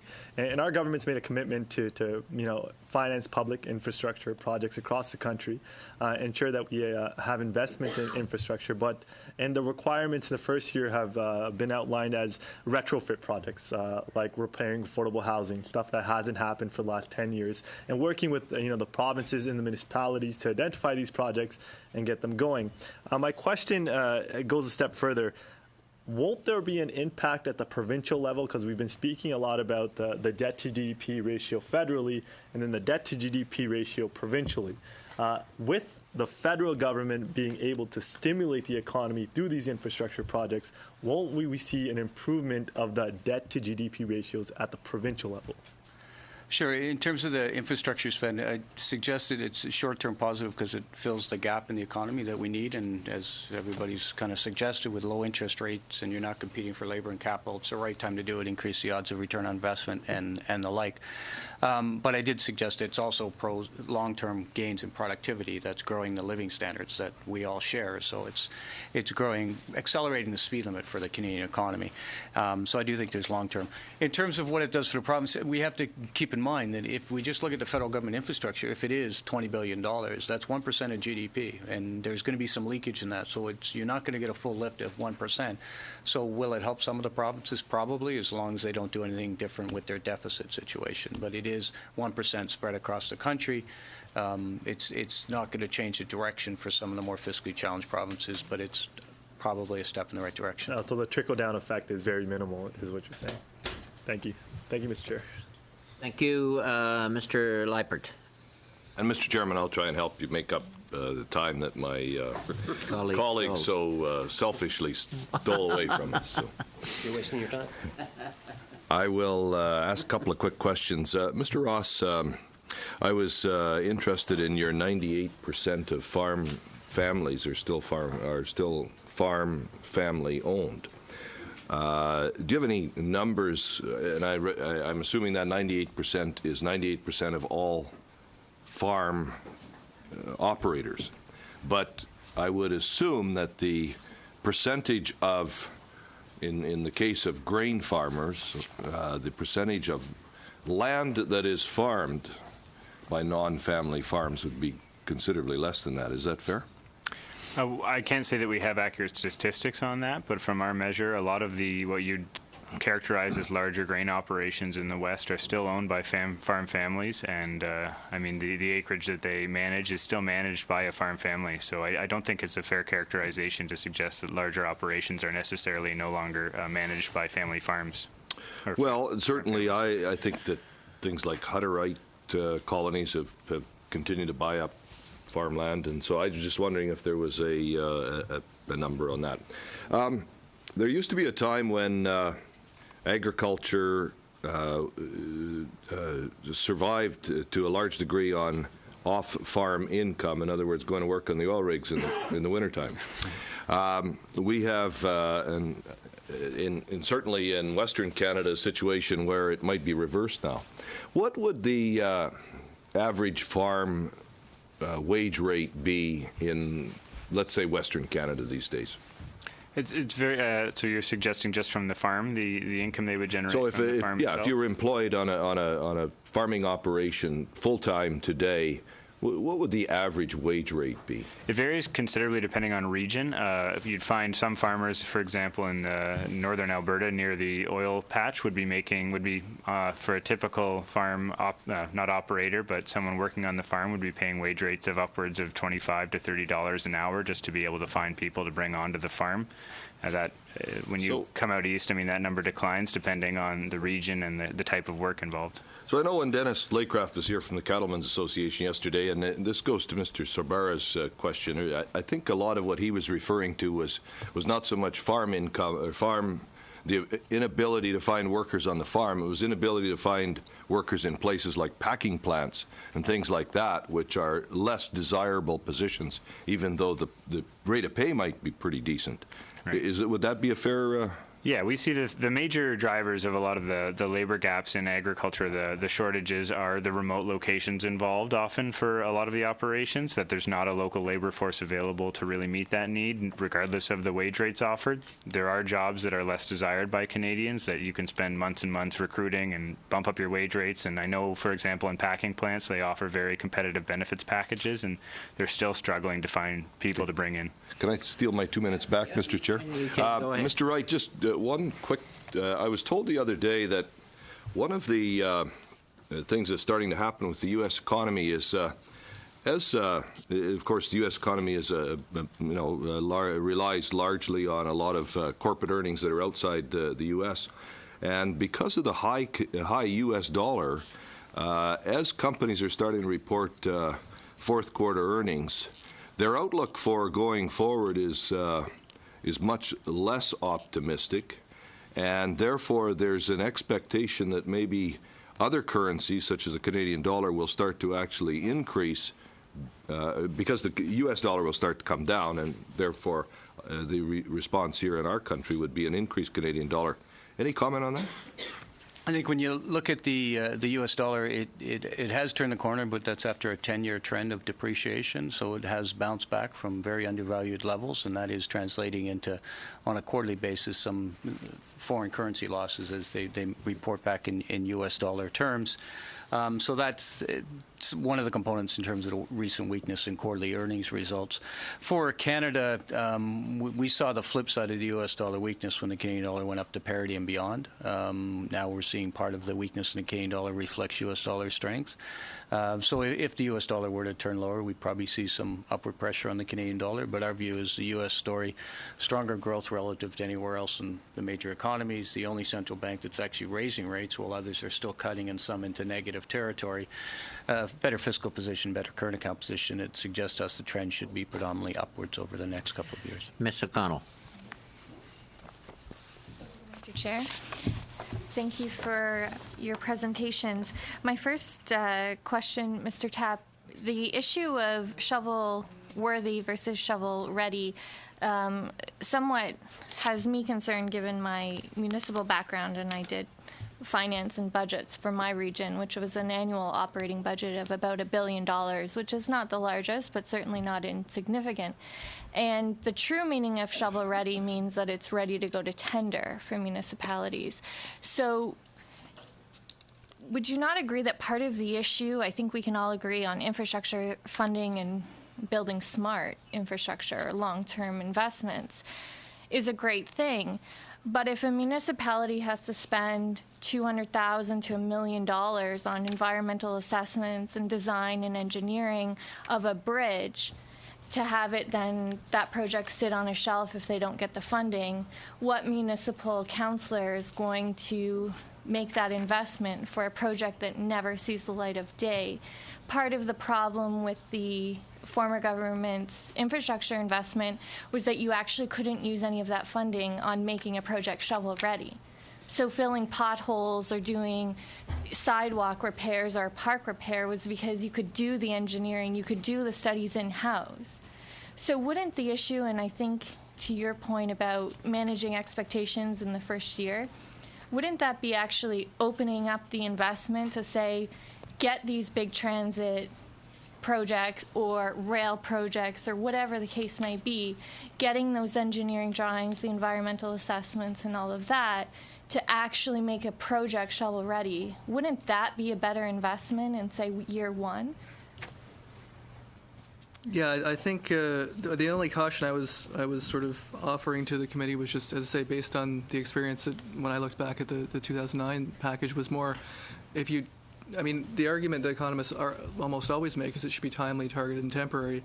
And the idea of temporary stimulus, I think, is temporary infrastructure, rather. I think that's the problem because this is the reason why people argue we shouldn't use fiscal stimulus to micromanage the economy and the cycle, is because it takes so long to get things going. And infrastructure is an area where I think it generally takes things quite a while to get going. So if your point is that the municipal and provincial territorial levels need to do some work before things go to tender and then things get going, I think that's certainly the case. And as I cited some of the data before, when the government allocates money, that's conditional if it's going to be a third. Not all that money necessarily is going to be spent because of cost considerations or timing or that type of thing. So it's possible in terms of, ratcheting down expectations, as I said again, just to make sure that money that's allocated is allocated not in necessarily a time-sensitive window, but in a flexible manner, which municipalities can access that, and if it takes 2 or 3 years, so be it. So I think that, but there are certainly detailed issues that and this is the reason why it takes things a while to get going. Thank you. Certainly, municipalities would advocate for long-term stable funding and not temporary infrastructure funding anyways. In fact, you could probably go to any municipality, I know mine, and we have a 15-year infrastructure plan, but you're not going to spend the money on studies if you're not going to actually spend the money in those fiscal year. So just quickly, I don't have a lot of time. Moving on to Mr. Ross. In my riding outside of the GTA in Toronto area in Ontario, farming, I have a urban-rural riding, and one of the biggest issues with agriculture is the fact that land values are so high that most farmers, even when we protect the land, actually sell it to developers because they make so much more money that way, and to the point where the province has to sometimes step in and create greenbelt legislation, for example. So how do we actually make farming profitable so families or farmers stay on the land is my first question. And the second is a lot of the land through greenbelt legislation in Ontario, for example, now lease the land to farmers so that they can't actually then sell it to developers. What's the length of lease, or has your organization looked at the length of lease that actually makes it worthwhile for a farmer to actually invest in the property? Because that's the biggest issue. When you have 1 or 2 year leases, they're not willing to invest on the land. Therefore, it becomes, crop farms and not really produce for food production. Right. So this is a very topical subject, I think, for our organization. We're currently just getting started on a very comprehensive study looking at land use policy, land use planning, and some of the provincial regulations around farmland ownership to try to understand exactly the kind of questions you're asking. In terms of the profitability of farming, I think it's a very complex picture what drives that, and certainly the kind of amounts of money going through from development pressures are always going to be a concern for farming. Length of tenure, as you suggested as well, is an issue for farmers. I think ownership and leasing arrangements, having a mix is always optimal in terms of risk management and planning for farming operations. Certainly long lease tenures would be very critical. We don't have a number to place on that, but I think it's a very important aspect to the long-term viability of operations and their ability to invest. When it comes to profitability, we've done a lot of work looking at the structure of agricultural research and what can be done on that front, and I would echo some of the sentiments of Mr. Slomp in terms of investing in varietal research for Canadian products, also looking at bolstering the next agriculture policy framework to provide access to capital for new entrants. I think that is a critical piece of the picture to try to keep farms in operation, and farming is making sure that not so much just the profitability of the operation, but that the capital and the flexible intergenerational transfer policy context is there to make sure that where there is a desire to keep it in farming and a committed farm family, that they can make that work. I'll have to cut you there, and we'll come to you, Mr. Canon, in one second. I do have a question that is not a budgetary expense to both farm organizations, and I'll go to you first, Mr. Slump. The importation of milk proteins, biofiltered milk issue, where products are coming in, where companies have found a way to get around the border rules on milk ingredients. How much is that costing domestic producers? Do you have a handle on that? And how would it benefit the economy if Canada Border Service agencies define those ingredients as they're supposed to be? It's not a budgetary measure, but it's an important measure for domestic producers. Start with you, Mr. Slump, first, and then Mr. Ross. Yeah, to my understanding, there is still a border control for milk protein coming into the country. After TPP is signed over a number of years, that border control on protein supplement disappears. So that is really an open door for processors in Canada to use components elsewhere in the world and get higher yields from Canadian milk. But that will mean they either have to grow the market to that level of higher yielding cultured products, or they will have to reduce the amount of milk receiving from Canadian farms. So I think that's the dangerous part of the TPP, that we have in a few years the door wide open for milk components to be imported without any tariffs. So that's the danger there. I think right now we have a pretty good handle on the importation.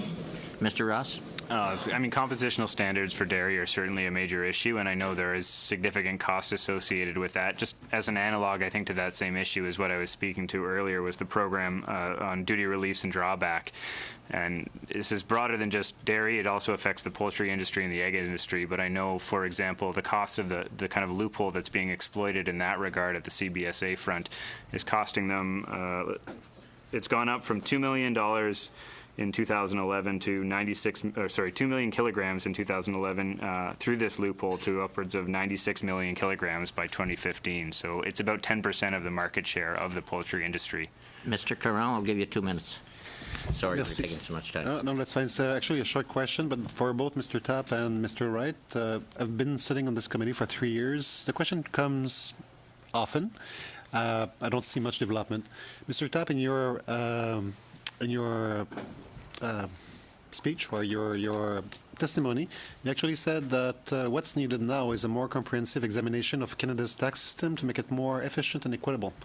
You have about a minute each now to actually explain why and how do we go about it, if at all. 1 minute for tax reform in Canada. I don't know if I'll be able to do much justice to that. I think the urging to the committee, or the argument that I was making, was simply that I think looking at the tax expenditure review that's planned is not ambitious enough. So I think there are certain tax preferences that we have in the system, like the child fitness tax credit, for example, and then we have ranging from pensions and stock options, these other issues. I think that's part of the tax system, but looking more comprehensively at personal income personal taxation, whether the system is progressive enough, whether it's taking enough revenue in, and on the business side, same question there is in terms of the rates, and can we get the system to have lower rates and broader bases, I think is sort of what most economists would argue for. But so the pitch I would make would be to not limit ourselves to looking at particular tax preferences, but look at the system as a whole, look at how the federal, provincial levels of government work together, and try to make it more efficient, more equitable. Mr. Wright, if you could take 30 seconds. 30 seconds. Well, I agree with much of what Stephen said. The only point I would add is well, there may not be no such thing as a good tax, at least bad tax at once, consumption tax. So I'd like to see more balancing towards consumption taxes at the expense of income taxes. You can do it revenue neutral or revenue positive, but I do think consumption tax is a better path to go down, and any regressivity you can correct. Thank you very much to all our witnesses for your presentation. As I said earlier, quite on short notice, and a lot of good information provided here. So thank you. The committee will suspend for 5 minutes while we bring other witnesses forward. Thank you again. Thank you, sir. We'll be disconnected. Thanks for appearing before the committee. Have a nice day.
there's no time for questions, members will be saying, why didn't we start on time?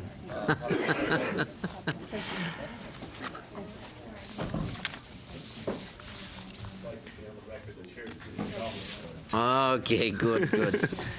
Okay, we'll come back to order for the second round of hearings this afternoon, and as I indicated in the beginning, pursuant to Standing Order 1082, we're doing pre-budget consultations for budget 2016. I would welcome the witnesses here and thank you for coming on short notice.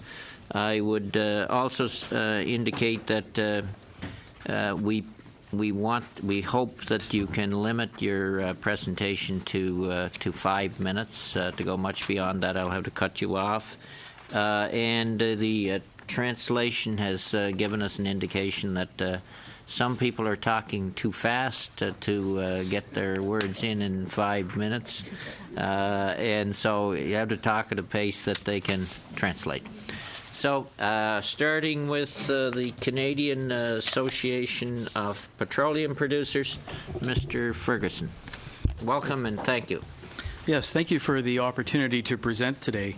As a representative of the upstream oil and gas, natural gas sector in Canada, I want to focus some of our comments today broadly on matters of investment, the investment environment in Canada.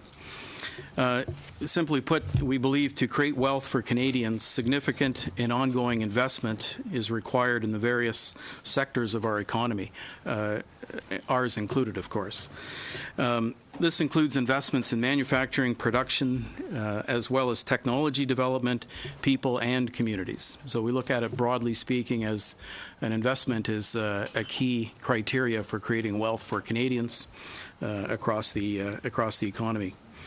There's no question that the current economic environment in our sector has been devastating to many individuals and families, not just in Alberta, but across Canada.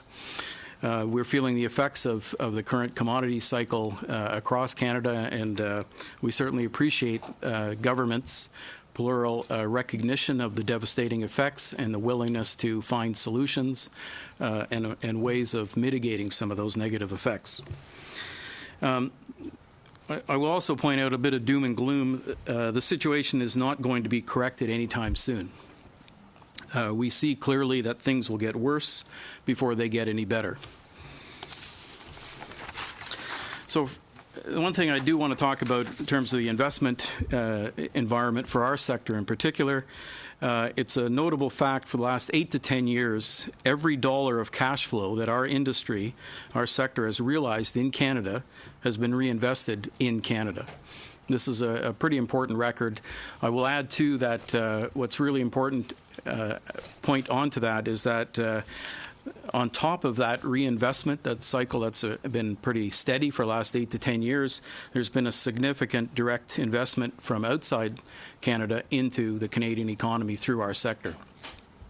We'd like to continue that cycle and be ready to come back when the commodity prices come back so that we can be better prepared to function well in a different world. We believe that government should proceed with a strong sense of urgency on a variety of initiatives that will help create an environment that ensures continued investments in Canada. I'll give you some specific examples and then certainly open to questions afterward. One area that we're most interested in right now is addressing underemployed capital within Canada. And I'll give you a few examples that we are looking at and doing some research on, and look forward to engaging with government on this through the budget process. We believe there's an opportunity to modernize the large corporation tax rule to more effectively deploy what appears to be billions of dollars in capital across the economy. I would point out that that is important for our sector, but also very important for many other sectors in the economy. There's an opportunity here that we believe Canada should explore. We also believe it's time, given our current environment or change in environment, to modernize the capital cost treatment for tax purposes for the unconventional oil and natural gas resource wealth that we have in this country. The current rules for capital treatment have been devised and implemented many, many years before we thought of the new technologies and the unconventional nature of some of our resources. It is time to relook at that to see if we can't find better ways to allocate capital to make sure that we get the maximum benefit out of our resources. Another area within the broad bucket of underemployed capital, I will point out to I think last week a CIBC report that came out that identified in the order of $75 billion that we Canadians are holding on to in cash because of our fear of the volatility in the equity markets. And the notable thing in that report is that they've indicated that through previous down cycles, Canadians have been late getting back into the game and losing significant opportunities for investment returns. So we think, broadly speaking, there's a pool of underutilized capital in Canada, within Canada, with our current foreign exchange environment. We believe there's an opportunity, a window of opportunity, to strengthen the confidence of those investors and get that money working within Canada for Canadians. And certainly we'd be happy to look at increased investment in any areas of our business. We also believe, certainly, and maybe you're surprised I didn't lead with this, the increasing investment attraction for Canadian resource development. And that's another way of me highlighting the need for market access, diversifying our access. And I will say that this is an issue for the oil and gas business in Canada, but it's also, broadly speaking, about natural resources in Canada, getting them to as many diverse markets as we can so that we maximize the opportunities of that wealth. I do know from my past experience that the current forest sector is looking at market access issues as well. That hasn't changed, hasn't gone away. We need to address that, broadly speaking, within Canada. We also believe, and we are encouraged by the government's intent to invest directly in Canada. Certainly areas related to Indigenous peoples and community investments, which are very important to our sector. Those investments are critical for long-term growth in our businesses. We appreciate the economic infrastructure opportunities that are there for Canada, whether strengthening the marine infrastructure, any of the safety or environmental agencies or issues in Canada. We do believe strongly in our sector around the technology and innovation investment opportunities. We do have some pretty stellar examples in our sector to share around the Oil Sands Innovation Alliance and the partnership that they've now recently created with the Technology Fund in Alberta, as well as the federal SDTC organization. Alex, I'm going to can you sum up? I'm just closing right now. I will finish by saying we certainly support investment in cleaner technology, and our sector has many examples of opportunities for developing cleaner technologies for our sector and others. So we look forward to opportunities to continue to engage with governments, Indigenous peoples, communities, and other sectors to ensure Canada is prepared for a future that's going to be a lot different than what it is today. Thank you. Thank you very much. Turning to the Canadian Medical Association, Ms. Forbes, President. The floor is yours. Thank you, Mr. Chair. On behalf of the Canadian Medical Association, I appreciate the opportunity to appear before the committee as part of its pre-budget consultation. As the national organization representing Canada's doctors, let me commence by highlighting the CMA's strong support for the federal government's commitments to health and health care. The CMA's recommendations for the federal budget are based on tangible and meaningful action that supports the advancement of the government's commitments. I'll briefly outline our core recommendations. And taken together, these measures will go a long way to addressing the major challenges facing Canadians, as well as the provinces and territories in meeting the needs of our aging population. First, the CMA recommends new funding to the provinces and territories to support seniors' care by means of a demographic-based top-up to the Canada Health Transfer. This needs-based funding would be delivered in addition to the CHT, which currently leaves provinces with older populations at a disadvantage. Rather than opening up the funding formula, the federal government can deliver this much-needed funding immediately. Our second area of focus is on expanding the availability of home care and long-term care. The CMA recommends that the government establish a new targeted home care innovation fund. In addition to incenting innovations, this fund would support scaling up best practices. To support access to long-term care where wait times range up to hundreds of days across Canada, the CMA recommends including capital investment in the continuing care sector as part of the commitment to social infrastructure. Our third area of focus is on delivering support to Canada's informal caregivers. There are 8.1 million Canadians currently giving informal care to family and loved ones, and only a fraction are receiving any assistance. As an initial step to expanding support to caregivers, the CMA recommends that the federal government amend the caregiver and family caregiver tax credits to make them refundable. Our fourth area of focus is on improving access to prescription medication. The CMA was pleased to hear last month that Ottawa will be joining the Pan-Canadian Pharmaceutical Alliance in negotiating savings for all publicly funded drug plans. In addition to this important step, the federal government can reduce costs further by establishing a new funding program for catastrophic coverage of prescription medication. As we know, there are far too many Canadians who simply cannot afford to buy their prescription medications, and this is unacceptable. We must and can do better. There's a final matter which I'd like to raise as part of the pre-budget consultations. While the CMA strongly supports the federal government's commitment to reducing the small business tax rate, we have been concerned by statements regarding Canadian-controlled private corporations. This may be unknown to some, given our public system, but the majority of Canada's doctors are self-employed small business owners. Physicians are highly skilled contributors to the knowledge economy. They invest in our communities and provide hundreds of thousands of jobs. For a significant portion of physicians, incorporation is a key component of the practice model.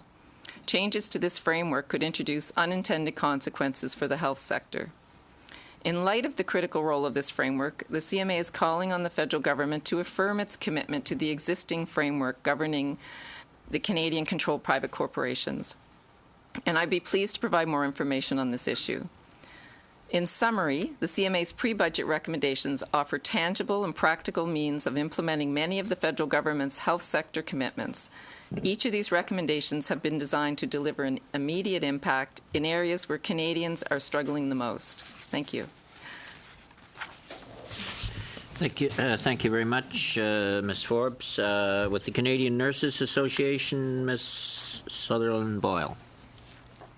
Good afternoon, and I'd like to thank the House of Commons Committee on Finance for this opportunity to bring to you recommendations from the Canadian Nurses Association, the National Professional Association for Nurses and Nurse Practitioners, who represent 139,000 individuals across the country.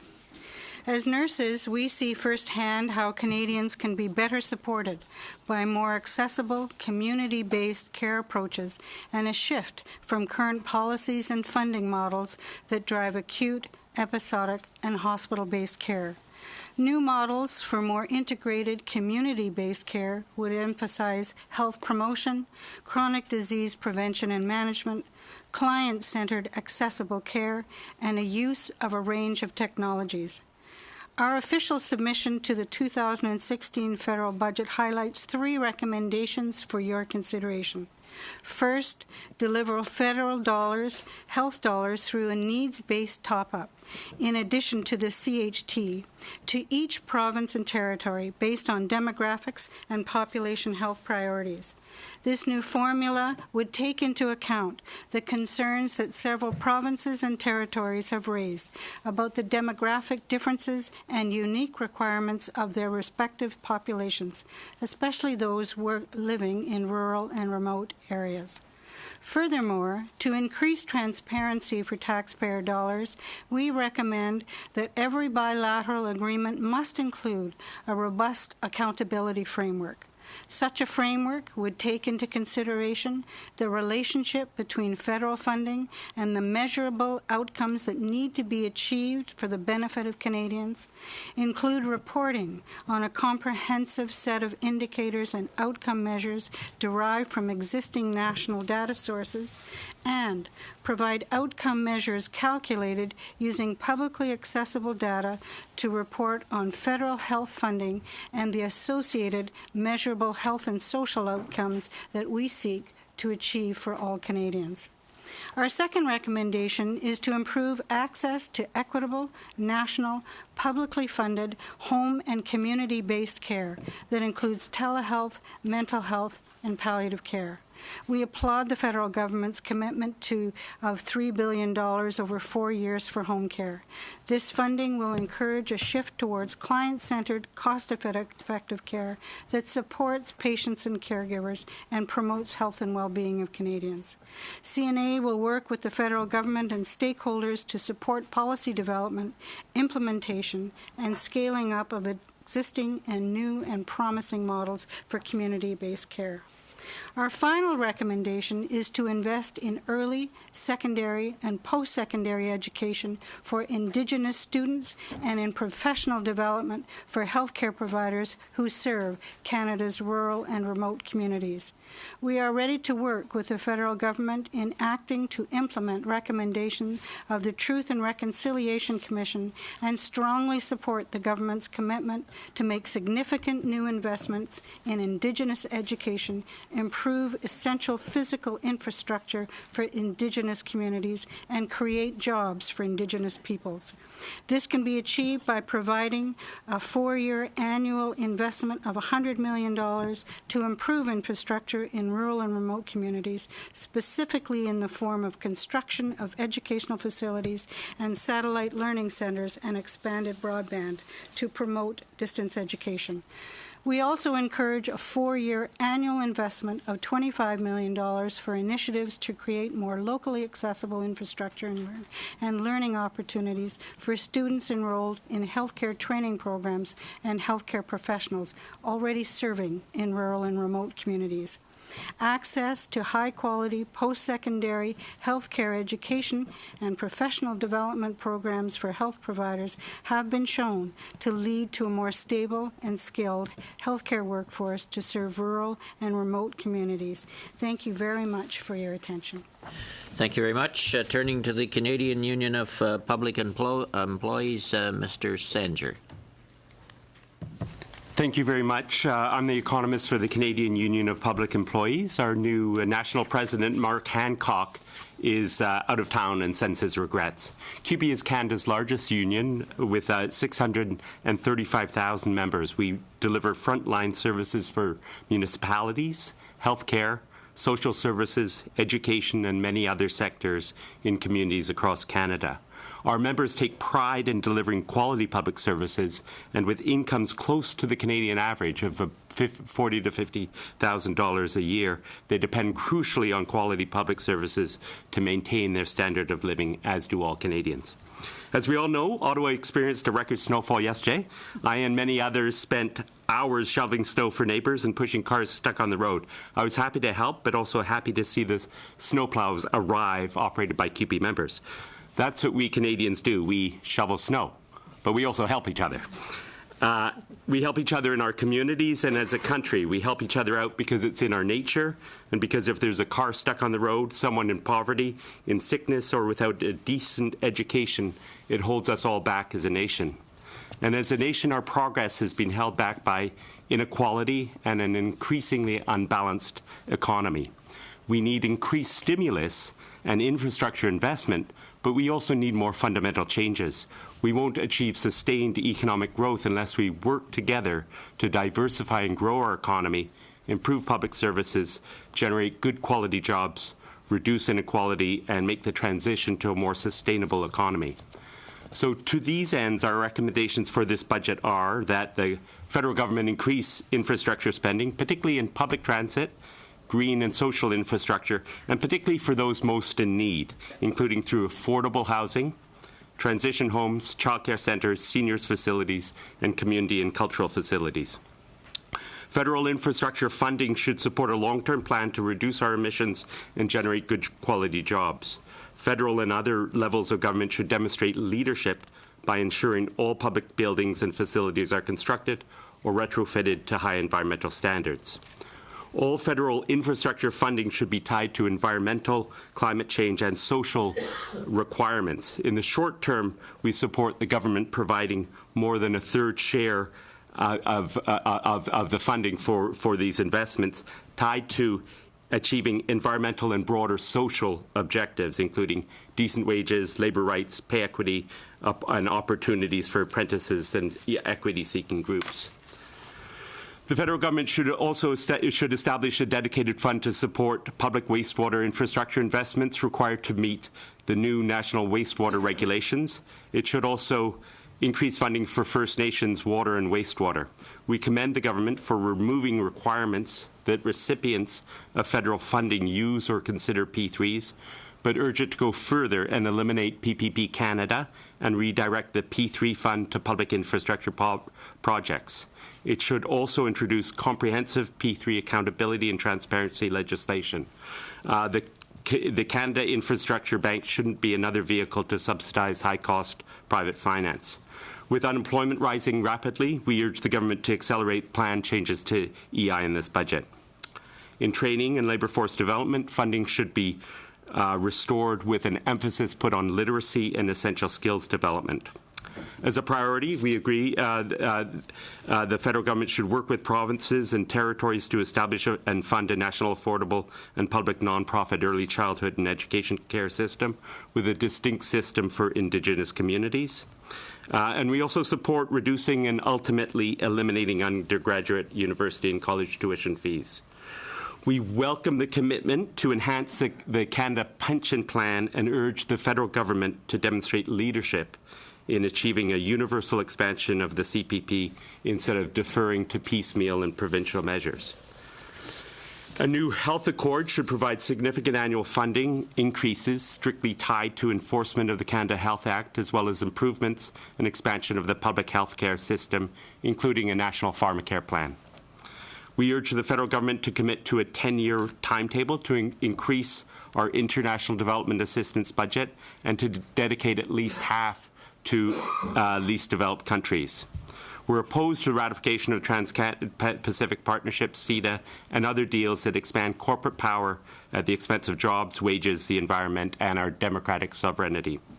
Finally, we need increased tax fairness. Priorities here in this budget should be to broaden the base by eliminating regressive tax loopholes such as stock option deduction, to tackle tax evasion and move towards higher taxation of both corporate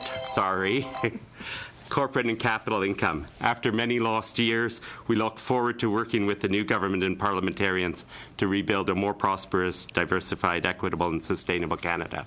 Thank you. Thank you very much, Mr. Sanger. We've heard a lot about the snow in Ottawa yesterday. Those of us from Atlantic Canada think it was just a little flurry. It wasn't really much of a storm.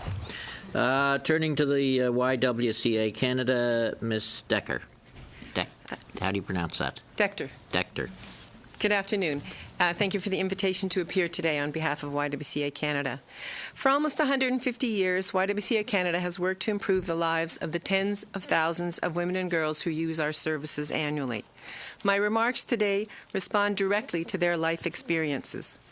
YWCA Canada and our 32 member associations across the country in 9 provinces and 2 territories are committed to building a country that works for all women and girls, and that includes First Nation, Métis, and Inuit women, young women, and newcomer, refugee, and immigrant women. We welcome the quick initiation of development of a national inquiry into missing and murdered Indigenous women and look forward to the government honouring its funding commitment to this in federal budgets 2016 and 2017. Gender-based analysis is essential across government departments and should already be incorporated in the development of this federal budget.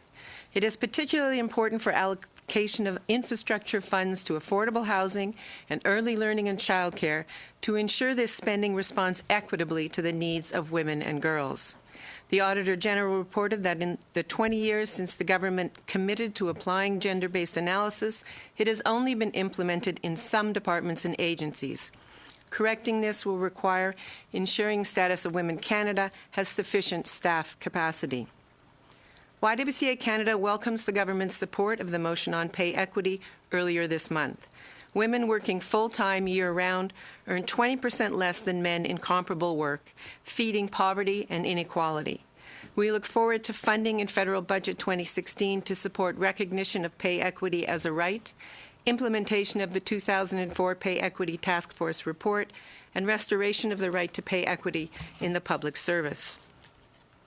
The new Canada Child Benefit, or CCB, is a potential life changer for single mothers and all families living in poverty, if the federal government can ensure that provincial and territorial governments refrain from deducting it from social assistance payments or counting the CCB as income for access to means-tested benefits. If it is to lift 300,000 children out of poverty, women and children living on social assistance must retain the entire benefit. The Minister for Status of Women is responsible for ensuring that no one fleeing domestic violence is left without a place to turn. Often, violence survivors are unable to leave women's shelters because they can't afford housing. This leaves shelters full to capacity and turning away women in need. The CCB would provide a single mother with one child under 6 with $580 a month. With 2 children under 6, she'd receive $1,160 a month. These payments could be enough for women to secure housing in the community and reduce this system bottleneck if they remain fully in women's hands. As Canada's largest single provider of shelter for women and children fleeing violence, we work to end the interconnected issues of violence against women and women's homelessness.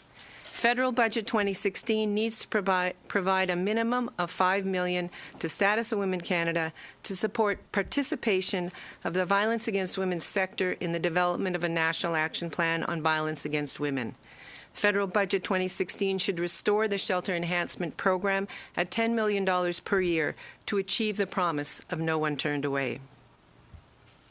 The promised national housing strategy requires a gender lens and gender-based analysis. Male bias pervades perceptions of who is homeless, despite women and girls comprising almost half of the estimated 235,000 homeless people in Canada. Homelessness is gender differentiated. Violence and poverty are the major drivers for women. 40% of women leaving shelters don't know where they will live. Women and girls hide their homelessness because the streets aren't safe. For women, housing first is not a panacea. The shift of Homelessness Partnering Secretariat funding to the Housing First model was not accompanied by gender-based analysis. This is absolutely critical before expansion. Transitional housing is an essential service for survivors of violence, yet doesn't fit the federal government's current Housing First model. Actual Housing First for women and children living with violence would leave them in the home, remove the perpetrator, and secure their safety. The National Housing Strategy must address housing for women and families in the Northern Territories. Women with children trying to escape violence are profoundly impacted by the Northern housing crisis and seriously disadvantaged by lack of federal social housing funding that has continued for years. YWCA Canada welcomes Minister Duclos' statements indicating quick progress by federal, provincial, and territorial governments on a framework for a national early learning and childcare program. Federal Budget 2016 should dedicate social infrastructure funds to a short-term emergency-style fund for transfer payments to provinces, territories, and Indigenous communities for early learning and childcare during funding negotiations. Can you sum up fairly quickly, Anne? Yes. Federal Budget 2016 should close the discriminatory funding gap for First Nations Child and Family Services determined in the January 26, 2016 ruling of the Canadian Human Rights Tribunal. We would also suggest that the development of a poverty reduction strategy needs a gender lens, gender-based analysis, and grounding in the realities of women's poverty. Women account for 70% of part-time employees and 2/3 of Canadians working for minimum wage. The median income of single mother-led families is 1/3 lower than that of father-led single-parent families. The strategy needs to include all women living in poverty. Some of the most vulnerable of women are homeless young women escaping sexual abuse and abused adult women coping with trauma, mental health issues, and addictions who have lost their children to the depths of the child welfare system. Thank you. Thank you very much. And turning by video conference to Calgary. Mr. Bloomer with the Canadian Energy Pipeline Association. Welcome, Mr. Bloomer. The floor is yours. Thank you very much. Thank you very much, Mr. Chairman. Hope you can hear me and see me. I want to thank the Standing Committee for the opportunity to speak on behalf of the Canadian Energy Pipeline Association and to provide the submission and speak today with respect to the upcoming budget. I will summarize our submission comments with respect to Canada's investment climate for major pipeline development, the NEB processes, and NEB modernization. CEPA represents Canada's 12 major mainline transmission pipeline companies who operate approximately 117,000 kilometers of pipeline in Canada, moving annually approximately 1.2 billion barrels of oil and almost 3 trillion cubic feet of gas. For more than 60 years, our pipelines have operated across the country, delivering energy safely, reliably, and efficiently. And over the past decade, CEPA members have had a 99.999, almost 100%, safe delivery record, and in 2015, there was a 100% safety record with no or zero incidents along the mainline transmission system. Our industry is undoubtedly a pillar of the Canadian economy, but recently we have seen difficult challenges. The collapse in the price of oil has resulted in delayed or canceled energy projects and enormous job losses. In 2015 alone, over 100,000 direct and indirect jobs have been lost, and with more are expected. The situation is made much worse by our dependence on the United States as our only major customer from an exporting perspective. This forces us to sell our oil at severely discounted price because of the lack of pipeline infrastructure to access global markets, and this results in billions of dollars of lost revenue to Canada. CEPA members have over $68 billion of proposed investments in pipeline projects forecast over the next 5 years, projects that will open new markets and provide greater access to existing markets. All of these projects will be built with private capital. To build these important projects, we need to have a competitive investment climate. Companies will choose to invest their capital in other jurisdictions if they see the Canadian regulatory and fiscal system imposing process uncertainty, additional risks, costs, and delays that are not inherent to more competitive jurisdictions. We recognize that the responsibility to create investment confidence comes hand in hand with building public confidence.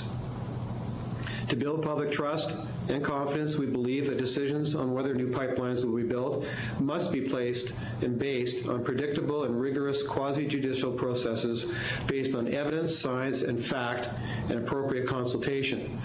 Unfortunately, the recent government announcements that extended the review of 2 proposed pipeline projects, together with the requirement of additional reports and processes at the back end of an extensive NEB process, are leading to increased ambiguity, delays, duplication of work, and growing potential politicization.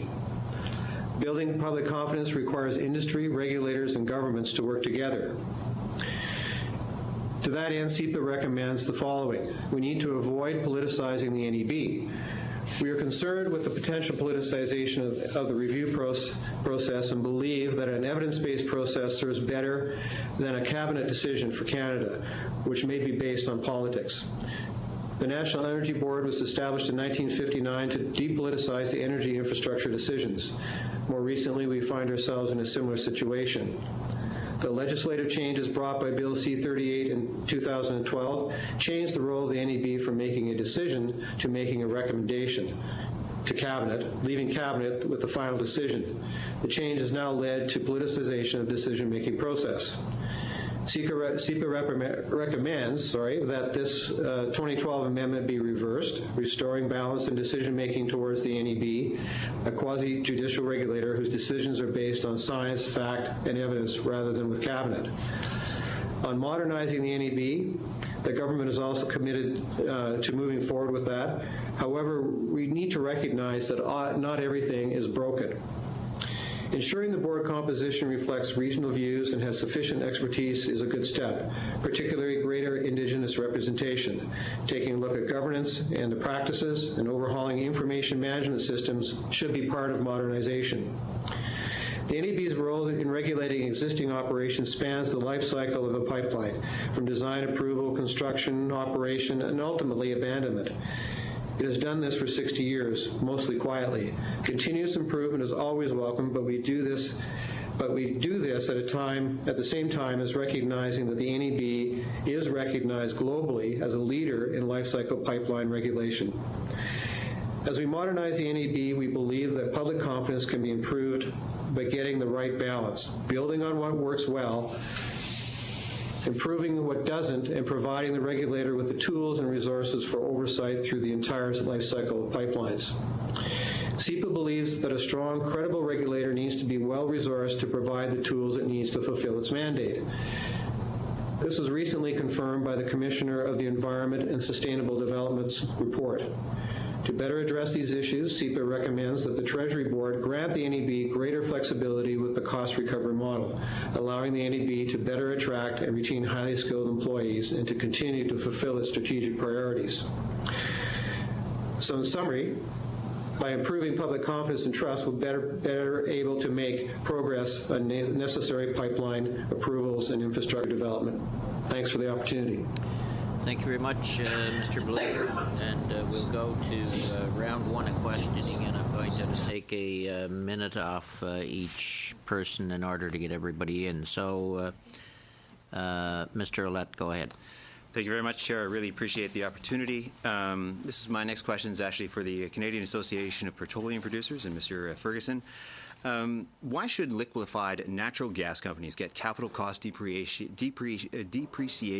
tax benefits and be classified as manufacturing companies?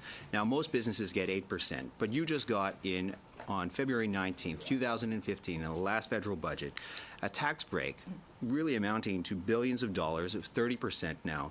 And a professor at Kim Lowe at the UBC Sanders Business School predicts it could mean a tax breaks of $1.5 to $2 billion over 7 years for only around 800 permanent jobs. Is that fair?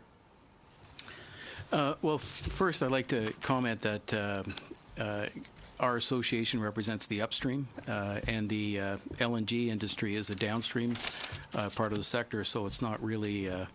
I'm sorry to point that out, but actually it's in your annual report here. Yes, so we have supported that as we supported all market access opportunities for our products. So the request for the capital cost allowance was to bring it into some measure of parity with the rest of the manufacturing sector in Canada.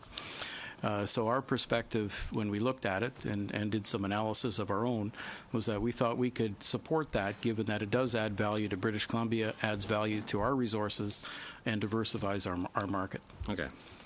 So how many people Indigenous people work as engineers within the oil and gas industry? That I don't have that number offhand. Sorry, because I think it's probably almost none. It probably is. I know there's a lot of Indigenous people that work as cleaners. They do a lot of food services. But you know what? I think a lot of the decisions are made at higher levels, and I think the industry needs to spend more time getting different types of people into this industry and making sure that more different types of Canadians can benefit and have the same level of opportunity. Now, just have a quick question here. 10 years from now, how many jobs will be created in Alberta, Saskatchewan, Manitoba, or BC for the refinement of bitumen oil? Well, at this point, we don't know how much bitumen is going to be produced, much less refined. Well, most of the bitumen is actually sent overseas. Let Mr. Ferguson complete his answers. There's a big initiative in Alberta that you may be aware of. The government is promoting and supporting increased bitumen refining and upgrading. We haven't really looked at that as an issue for us, other than we believe there's an opportunity. If there's an opportunity for value added for the province of Alberta, that we'd be interested in pursuing it. No different than refinery upgrades or refinery production. There are some proposals out there to refine more products in petroleum products in Canada. We have supported them, but at the end of the day, it's not our business to promote them. It's a product outtake for us. It's part of the market access opportunity. So if a refinery was economic and was to be built somewhere in Canada, we would certainly support that as an opportunity to market our products. Great. And just a couple more questions, to be very short. This one's actually for everyone. Do you believe in climate change? Who wants to go first? Does everyone here believe in climate change? Absolutely. Absolutely. With committees, if it isn't said in the record, it doesn't exist. So putting up your hand won't work. But that's probably a personal answer. We don't have a policy on climate change for Women's Services Organization.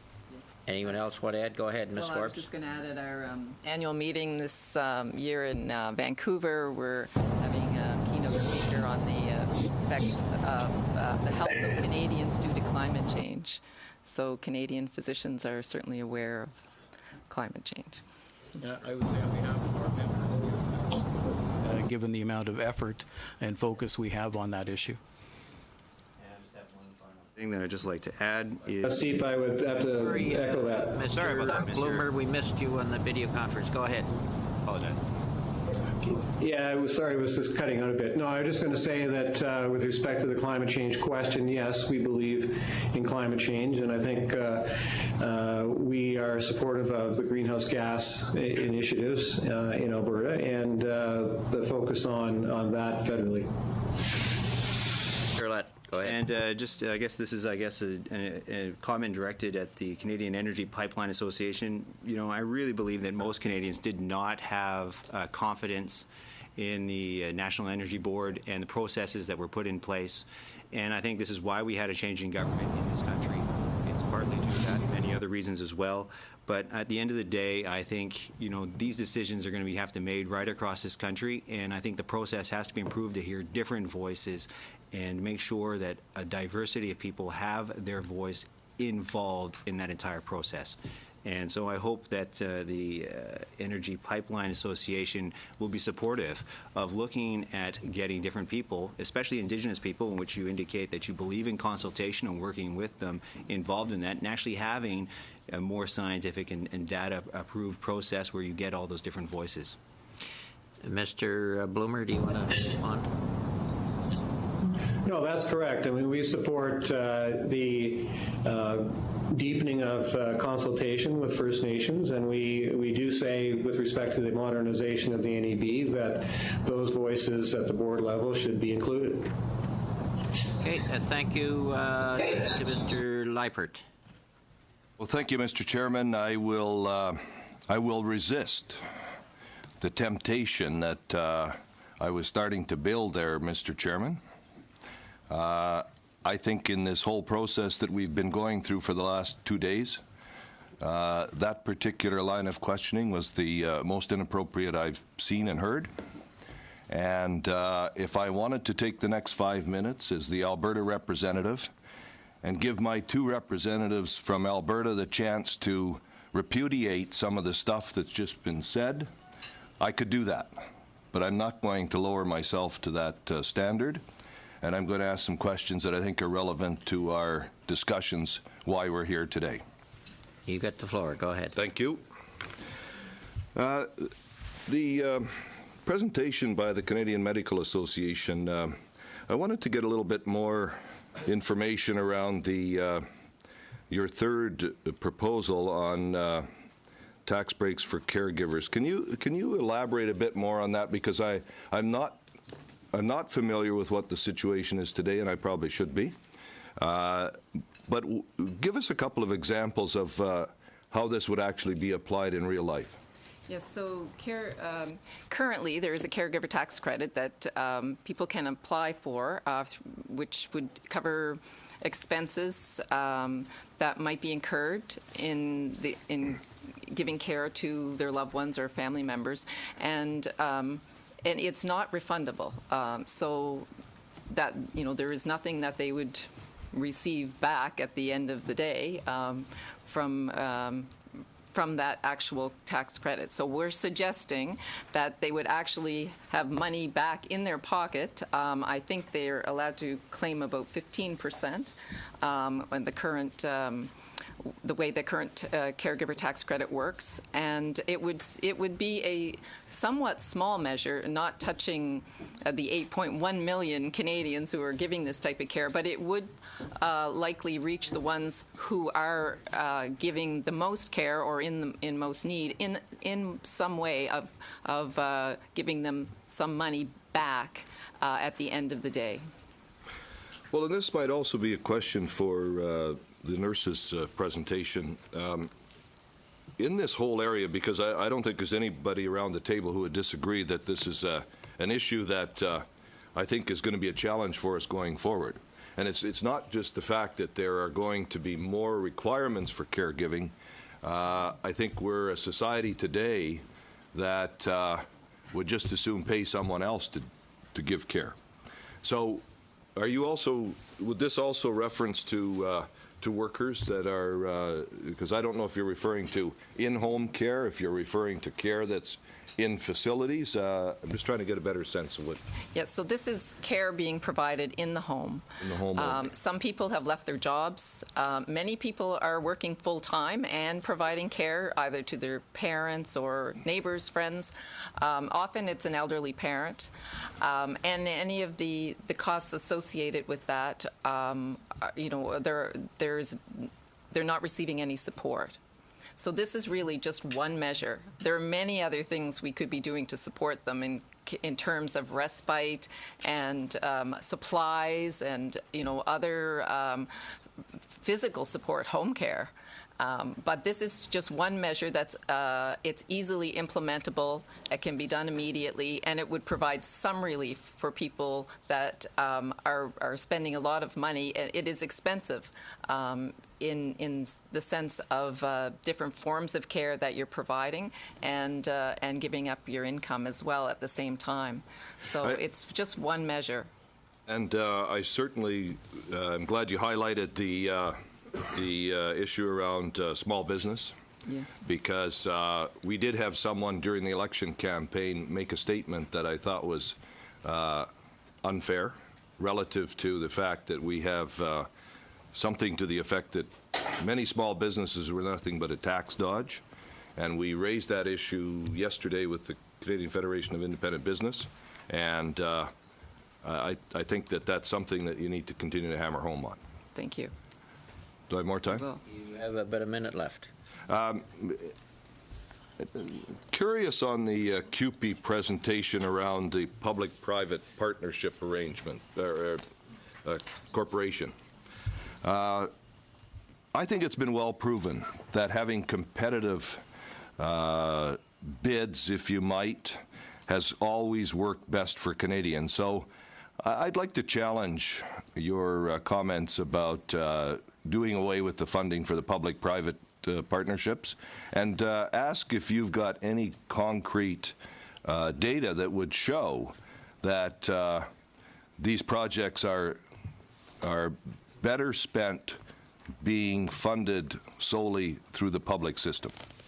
I would love to have concrete data, but unfortunately, it's all kept secret. So we have to rely on Auditor Generals to review this. The Ontario Auditor General reviewed 74 public-private partnerships that were through Infrastructure Ontario.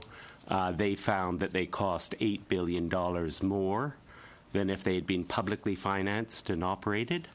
And that works out to about 29% more, and found absolutely no evidence of risk transfer.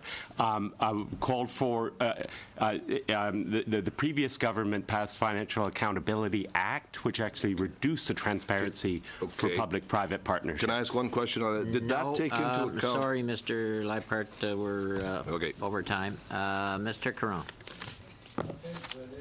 Étrangement dans la même direction avec Monsieur. Well, I'll be going along the same direction as Mr. Sanger. In your presentation, you spoke, or in your brief rather, privatization might be compromising these values in the community, and PPPs are risky, costly for municipalities and citizens. Costs go up, quality goes down, and local management is weakened. Public funds are being taken from essential services to the benefit of corporations. So as many of my colleagues in other members of Parliament have said, often repeat, that PPPs, P3s, are a way of allowing government to share risk, but you're saying that that's not really the case. So it's a bit counterintuitive. Do you have any other elements that you might bring forward? I think in Ontario was an example, but your intuition says that P3s assist government, but in fact they hinder the availability of less costly services. Question. In terms of the risk transfer, one thing that the Ontario Auditor General found was that $6 billion of that $8 billion was actually double counting of risk and inappropriate. So that's a significant amount, and found absolutely no evidence, no empirical evidence for that risk transfer. Now, I also just want to go to the point that Mr. Liepert made, which said that it's better to have some more competition. I would absolutely agree. The problem is that in the whole P3 world, this is another thing that came out in the Auditor General's report, is that there are a few big firms and they basically carve up the business themselves, and smaller businesses and the Canadian Construction Association, engineers, architects, and others have been critical of P3s because it doesn't open up competition. You have a few big firms competing and basically carving up the business themselves. So that's a factor there. And so in a lot of small communities, those benefits don't trickle down. And in fact, some of the companies are based in tax havens, so we don't even get the benefit from the increased from corporate income tax. Merci beaucoup. Monsieur Blooms. Thank you very much, Mr. Blooms. Very interesting presentation. I was the opposition critic for natural resources, and I think pipelines are very important. I was also on the Finance Committee when we passed some amendments on how the NEB functions and operates. I agree with you that we need to renew confidence in the regulatory agency, the National Energy Board, but it's not by wishing it that it will happen. The changes in 2012 and 13 make it such that the NEB has only 15 months to examine a project that can be very, very complex, tens of thousands of pages, 30,000 pages for the current pipeline. These consultation process excludes many people. In Quebec, for example, Energy East pipeline, many, many more people who wanted to present were refused access or the ability to. Then there's the environmental assessments. Formerly, it was environmental departments and ministries that were concerned with this, but now if the National Energy Board had it's not as if they didn't have enough to do. Now they become responsible for the implementation and conduct of environmental evaluations. If we want to renew confidence in the NEB, if we want to create credibility, I think that some of the changes brought in 2012 and 13 have been very negative in their consequences at that time. So we'd be coming back on a piece of legislation which allows governments to take a decision that might be contrary to the NEB. They can override the NEB decision. So if we step back from that, we should step back from all the changes that were made at the time and perhaps review top to bottom what the role and function of the NEB should be, and provided with the tools to do an adequate job, give the information required to the government to make an enlightened decision.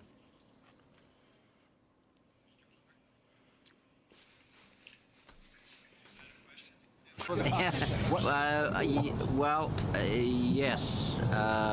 It was more a statement than a question, but I think it should be responded to from your perspective. Yeah, no, I'm fully happy to respond to that. I'm just checking. Yeah, I think one of the key things on both sides of the fence to restoring confidence and trust in the system. The changes in 2012 and CA 2012, I think were, grown out of and the liberal smart regulation proposals. And I think that the process, making the process longer doesn't make it better. I think that changing the consultation requirements, I think the federal government taking on the role of consulting with First Nations directly, I think that's the role of the federal government. The technical and process evaluation that the NEB undergoes is rigorous, and I think that within those time frames they can get it done. It's fair to say that these pipeline projects have been going out well beyond the initial time frames for analysis, and you're right, there are tens of thousands of pages of documentation on consultation, on communication, on technical aspects. So, I think that a lot of the changes in 2012 were appropriate, and I think that we need to have clarity of process. And right now, I think the overarching thing is that we don't know how the greenhouse gas issue is going to be rolled into decision making. We don't know how the consultation process is going to work through this interim process. So we need clarity on that side too. So we need some certainty overall in the process going forward. I think that tweaks on the NEB in terms of the infrastructure that it has to do things is important. And I think that should be funded. But I do think we should look at it from the perspective of the regulator has been doing a job, especially on the existing pipeline systems, very well, and is well regarded internationally. So I don't think we need to roll everything back, but I do think we need to do some things, and governance is one of them, and including Indigenous people on the NEB board is an important thing to do also. Hope that is helpful.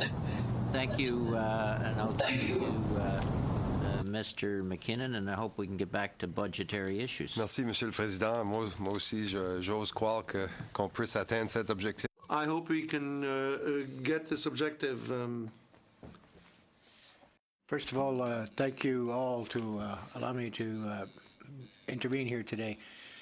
I'm going to work on to another subject, but before doing so, I'd like to thank Mr. Ferguson, Mr. Blumen, for their constructive contribution, and I know that the sharp decline in the price of oil has had severe aftershocks on the economy and on the markets, and the government has to respond in the best interests of all Canadians, of course, and specifically those who are working in the energy sector.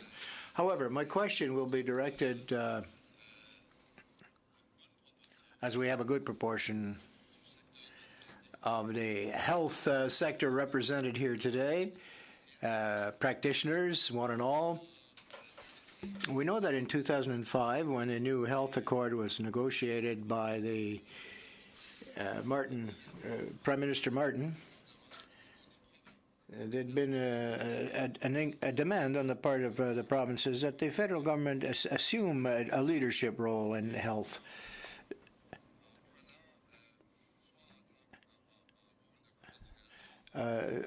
By way of coordination, perhaps, or leadership, assume the leadership, all the while respecting provincial jurisdiction. With the time that I have to me, I'd like to ask each of you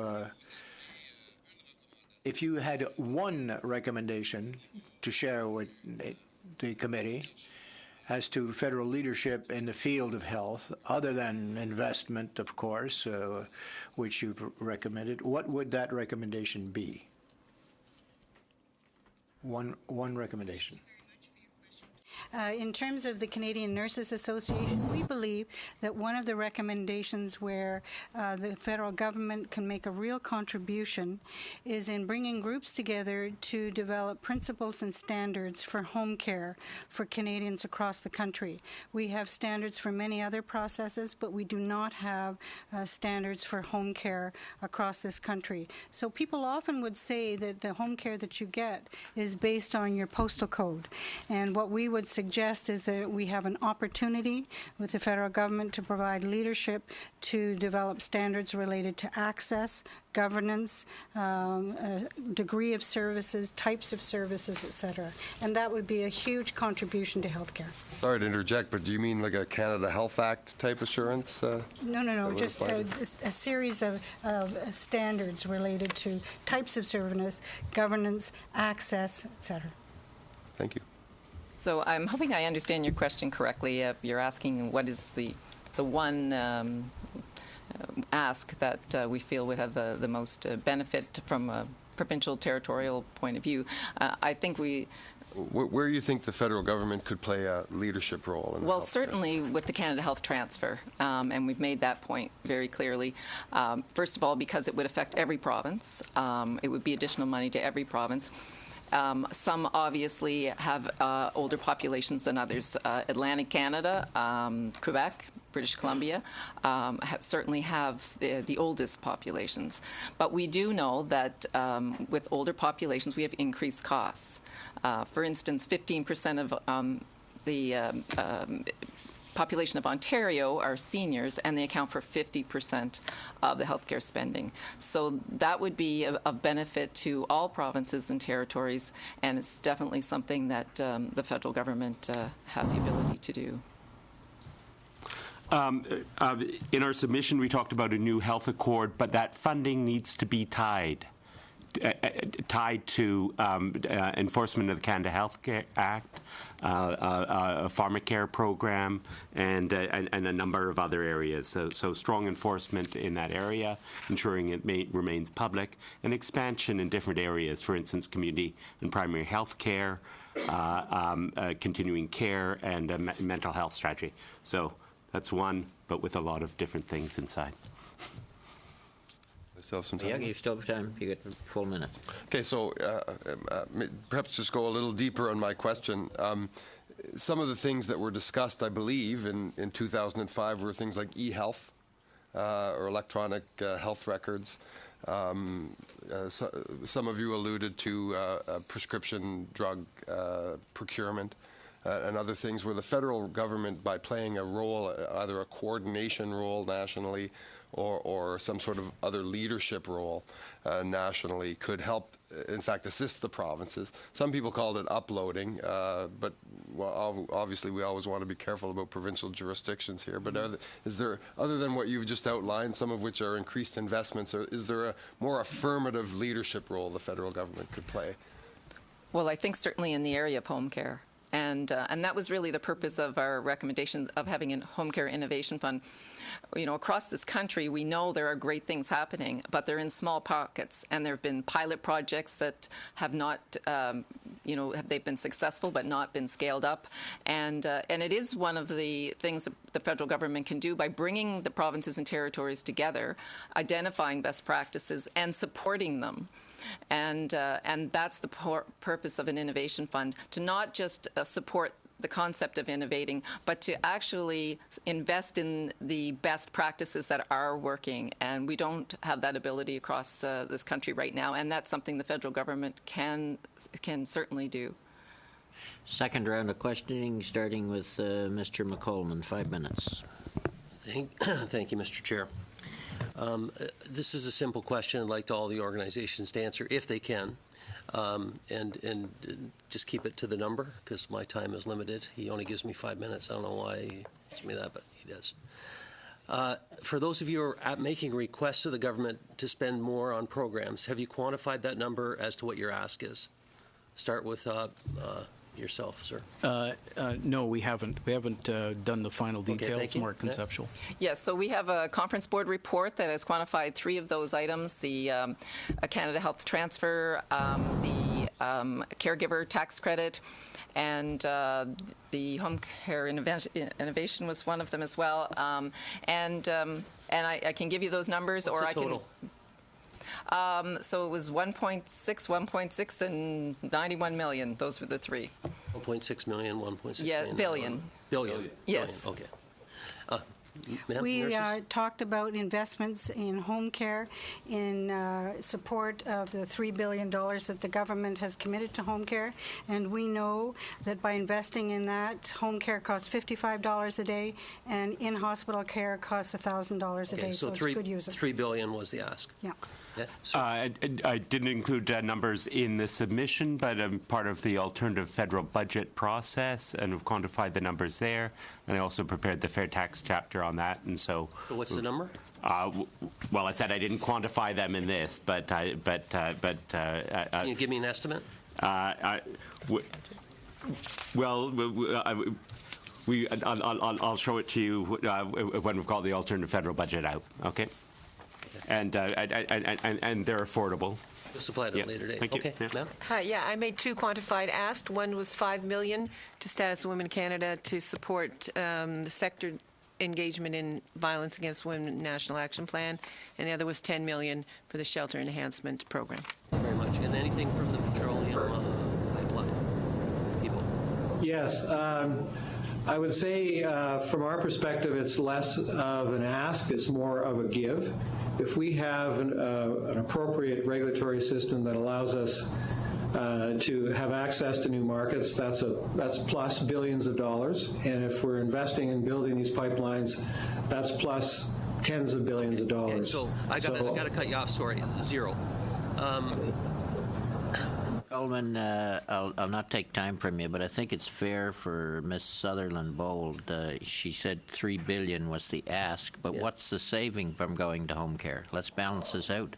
We haven't made that assessment. But it's $1,000 a day, I think you said, what we versus support 55. is the federal commitment to home care. Okay. Okay, I'll add 30 more seconds to you. Well, Go thank ahead. you. I was going to just ask you to add some more time on. A minute and a half would be more appropriate.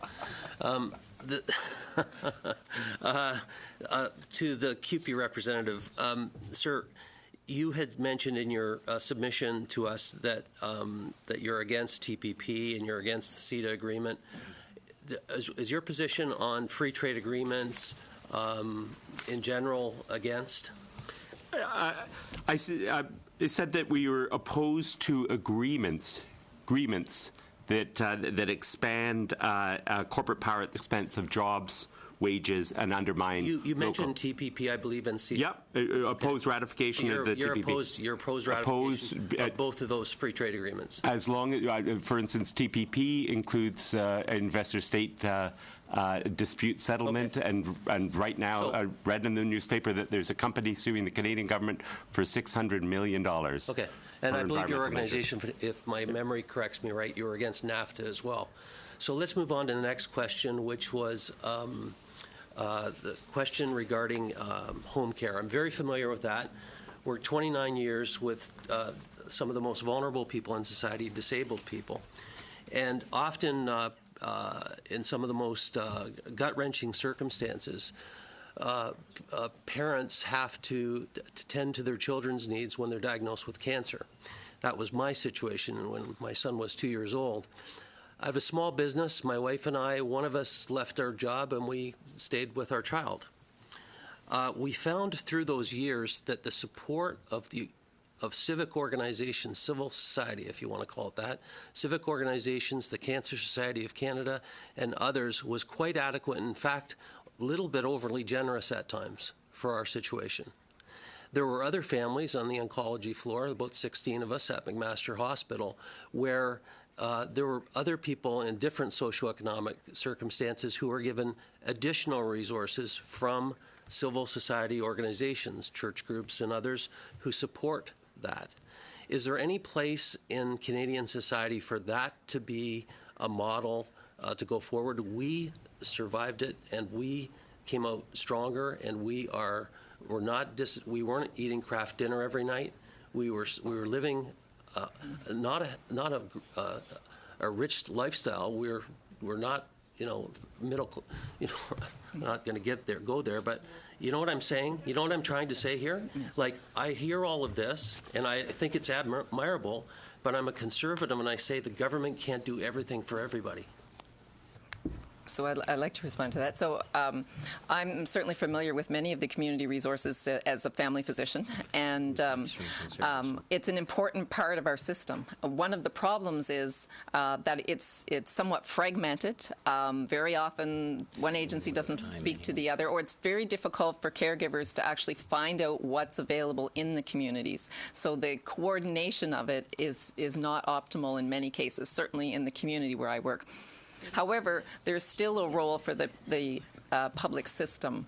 It's really the way I see the community agencies is that they're a supplement, they're an addition, but the public system is still the core of our healthcare system. And one of the issues that we have with the home care, the lack of home care, is that right now about 15% of the hospital beds in Canada are taken up by seniors waiting to be placed in a nursing home or to go home with home care that's not available. And we really do feel that that is money wasted at $1,000 a day for those beds versus $50 a day for home care. And we estimate it's about $2.3 billion.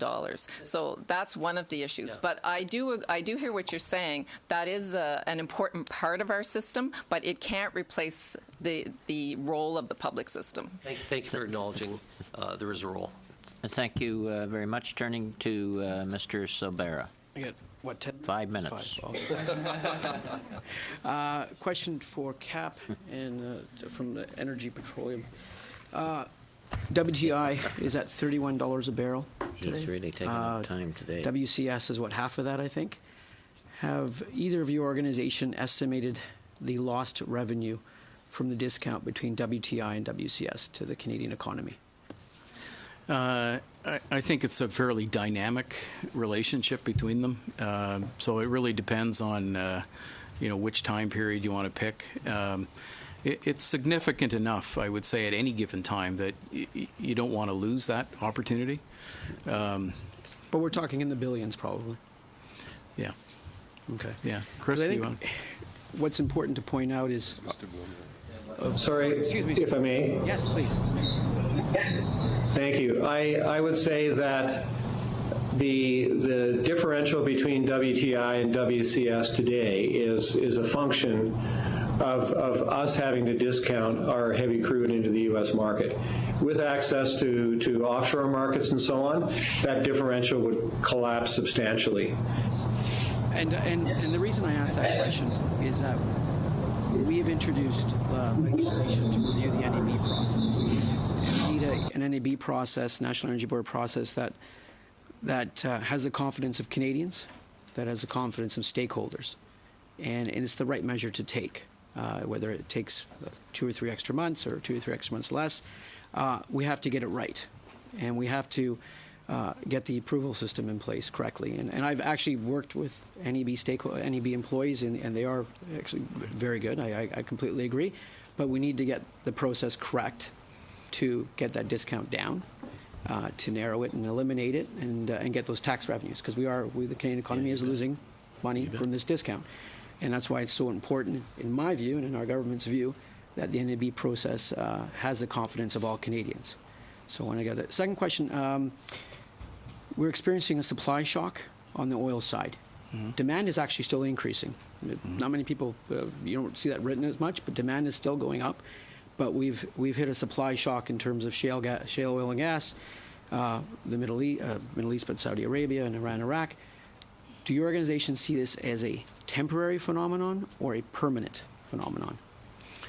Well, I'll comment first, and then I'll let you can make your answer Chris quick, please. jump in. The one thing important to note, it's not Saudi Arabia's. They did not create this problem. This problem was created primarily in the United States and Canada with our technology development and our inability to get beyond Canada's border with our product. A little bit of South America has created some of that supply problem that we have, but it is not a Saudi Arabia or Iran problem on the supply side. They have not increased substantially their supply. We just can't get out to other markets. Okay. And if Mr. Bloomer want in here as well? Okay, go ahead, Mr. Spare. Yeah. If you'd like to add it for 10 or 15 seconds. No, I would concur. I think things are going to improve over time, but broken record, we need to have access to markets. Thank you. Just switching gears onto the home care prescription drug. We have a medical system, a healthcare system in Canada that's great. We all know its merits. It's missing one last piece of the leg, if I can call it the journey, which is in terms of prescription drug costs. Have you, there's a cost here for the program. You've outlined $1 billion and change. Have you estimated the benefits of going to this? So, families can't afford prescription drugs.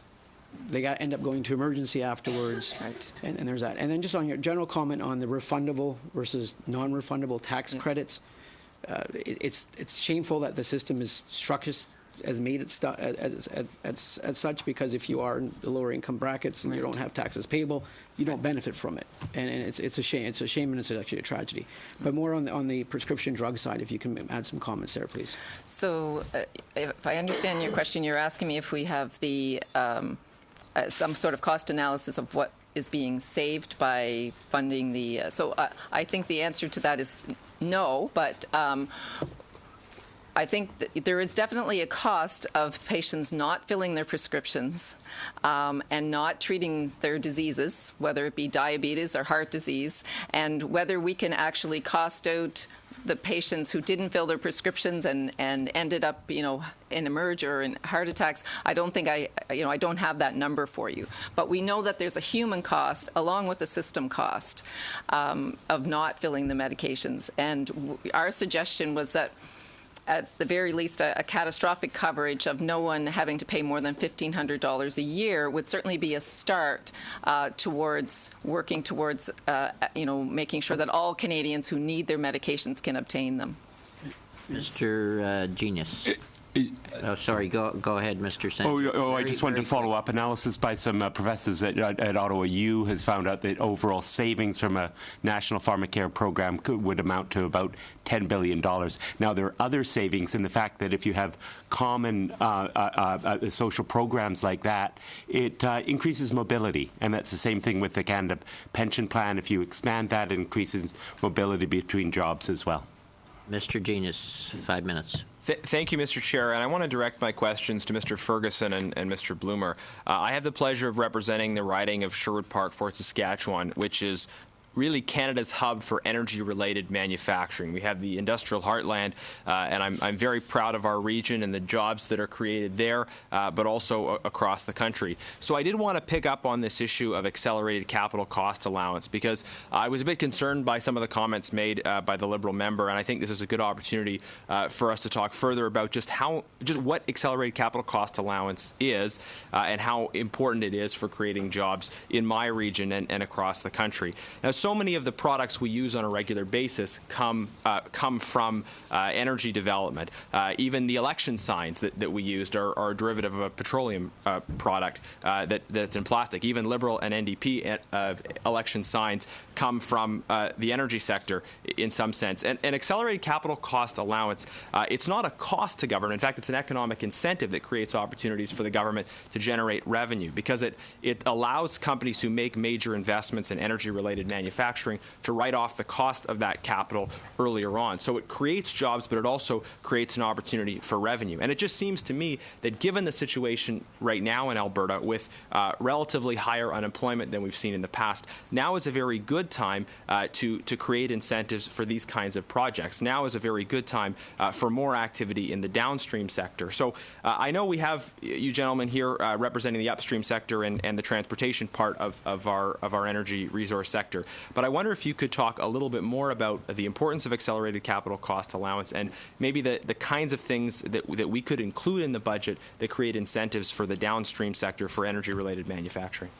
Sure. Maybe I'll start quickly. The capital cost treatment or the depreciation schedule is a means for an operator or a business to manage risk in a project. So if they can, they're more prepared to take a riskier project if they can write off that risk sooner so that they gain more confidence in a shorter time window. Large, significant capital projects, given the time that's required to actually deploy them and see some kind of return, inherently have a lot of risk through construction and the upcycle of getting started. So the opportunity for it's not a loss on government revenue. It's a timing process for government revenue through the depreciation schedule that you would front-end load. But it's more an opportunity for those riskier projects that we think are important for Canada, for the economy, and moving our product, whether it's an LNG plant or whether it's a refinery, an upgrader, or any significant resource development.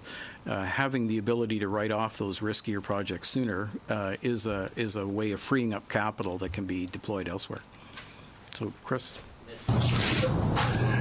Yeah, I would agree with Alex's. I would agree with Alex's comments. I think on the large pipeline side, there is a rate-based component to it, but it does figure into the economics, and it does figure into the de-risking of capital investments. Thank you very much. I think you make the point very well that this isn't a cost to government. It's like a pipeline. These things are cost-free economic stimuluses. They create economic activity through an economic incentive, but they don't cost the government, at least not in the long term. And just another point that I want to ask you to comment on. I'm from Alberta. We hear so much about the importance of the energy sector. It's something that through friends and people in my constituency I'm hearing about every day. But I wonder if you could talk specifically about the benefits for jobs and opportunity in other parts of the country. What are the ways in which jobs are created through energy development and through pipelines in Ontario and Quebec, in the Maritimes, in BC, in all regions of the country? Well, I will say, as a good example to frame that, just from an oil sands perspective, our members that operate in the oil sands sector, they track the number of businesses that they purchase products from elsewhere in Canada. And I did have some numbers here. For example, in Ontario, there is approximately 1,100 to 1,200 suppliers that are supported by oil sands development. I think in Quebec the number is approximately 800 different companies that supply products to the oil sands. So it's just from a supply perspective, there is a lot of movement of economic benefits across the country that you may not know. I'll give you a very specific one. Around the Greater Toronto area, there are approximately 40 to 50 pallet manufacturers.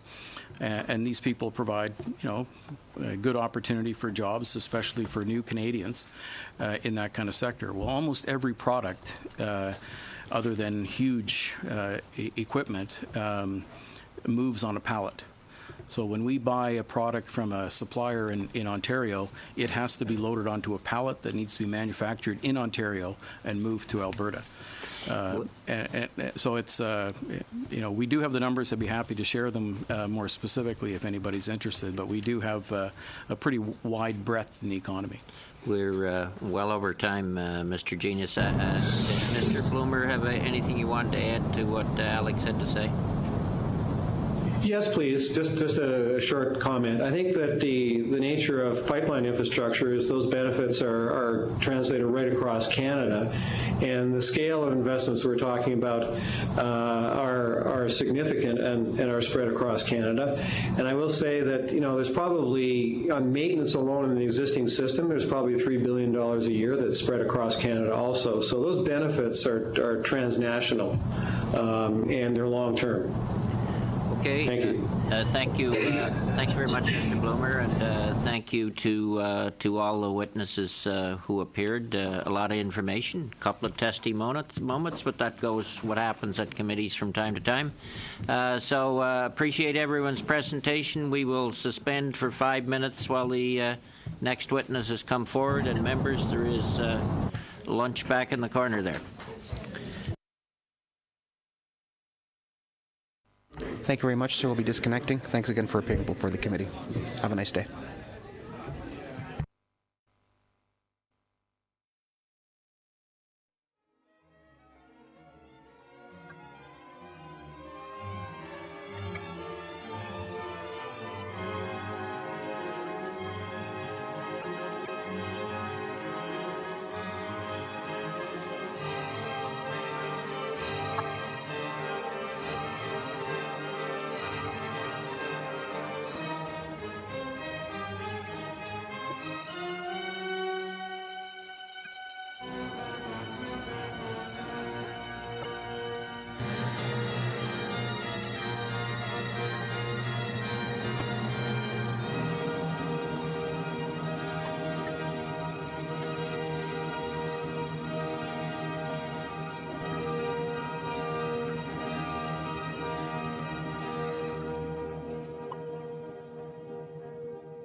Well, but we do have some people on video conference, and we don't want to lose them at the end of the time. So if we could reconvene, this hearing is pursuant to Standing Order 1082 on pre-budget consultations for the budget in 2016. I would welcome all the witnesses here. Thank you for coming on relatively short notice. And we'll start with the Canadian Convenience Stores Association, Mr. Scholten. Yep. Welcome. Floor is yours. If you could keep it to 5 minutes, please. Sure. Good evening, ladies and gentlemen. Thank you for giving me the opportunity to speak with you tonight on behalf of the convenience store industry in Canada. My name is Alex Scholten, and I'm president of the Canadian Convenience Store Association, a trade association that represents the 26,000 plus convenience store operators in Canada and the 230,000 employees that we employ in this industry in rural and urban communities from coast to coast to coast. Many of these stores may be small businesses, but together we contribute significantly to the economic well-being of Canada, and we serve the centers of many communities. To give you an idea of the economic footprint of our industry, Canadians purchased last year alone from our stores in excess of $51 billion in goods and services. Those sales also resulted in $18 billion in taxes being collected on behalf of federal and provincial governments. We're also significant employers of new Canadians, providing these entrepreneurs with an opportunity to own and operate their businesses. And our association is encouraged by a number of small business measures announced in the recent election platform, particularly around lowering small business taxes by 2 percentage points. As this committee will likely hear through consultations, small businesses are the first to be positively impacted by these types of initiatives, so we are appreciative of them. Two of our biggest priorities in working with the Department of Finance are the impact of excessive merchant credit card fees and the persistence of illegal, untaxed tobacco that is sold in Canada. So the first issue then on merchant credit card fees. The Canadian Convenience Store Association works with a coalition of 24 other trade associations called Small Business Matters. This coalition came together to provide government with the concerns and direction of over 98,000 small businesses operating in Canada. It's no secret that merchant swipe fees in Canada are amongst the highest in the world and have risen sharply over the past number of years. Last year saw the introduction of an average credit card merchant fee rate of 1.5% under a voluntary agreement between the Canadian government and credit card providers. Unfortunately, this was not enough to create any real difference to Canada's small businesses. In an effort to support their small business merchants, several other countries have lowered their rates to 0.3 to 0.5%, or 1/5 or 1/3 of the average rate imposed under the Voluntary Code of Conduct. We think these examples from other countries would serve as an excellent model for Canada. We need to do more for small businesses so expense savings can be used for hiring more staff, making capital investments in our businesses, and also lowering consumer prices. We also would like to see this committee put forward a recommendation to implement greater enforcement behind what currently remains a voluntary code of conduct on swipe fees. With respect to the issue of illegal and untaxed tobacco, the Canadian Convenience Store Association and our 4 regional counterparts regularly engage government to advocate against additional tax increases on tobacco products. The reason we do this is because of the impact such increases have on illegal tobacco activity in Canada. The issue of contraband tobacco is one that has consistently affected our sector, as we view ourselves as being a partner with government in the controlled sale of legal tobacco products. Not only do our members keep tobacco out of the hands of youth, but we also collect taxes on behalf of federal and provincial governments. In 2014, that amounted to in excess of $4.7 billion.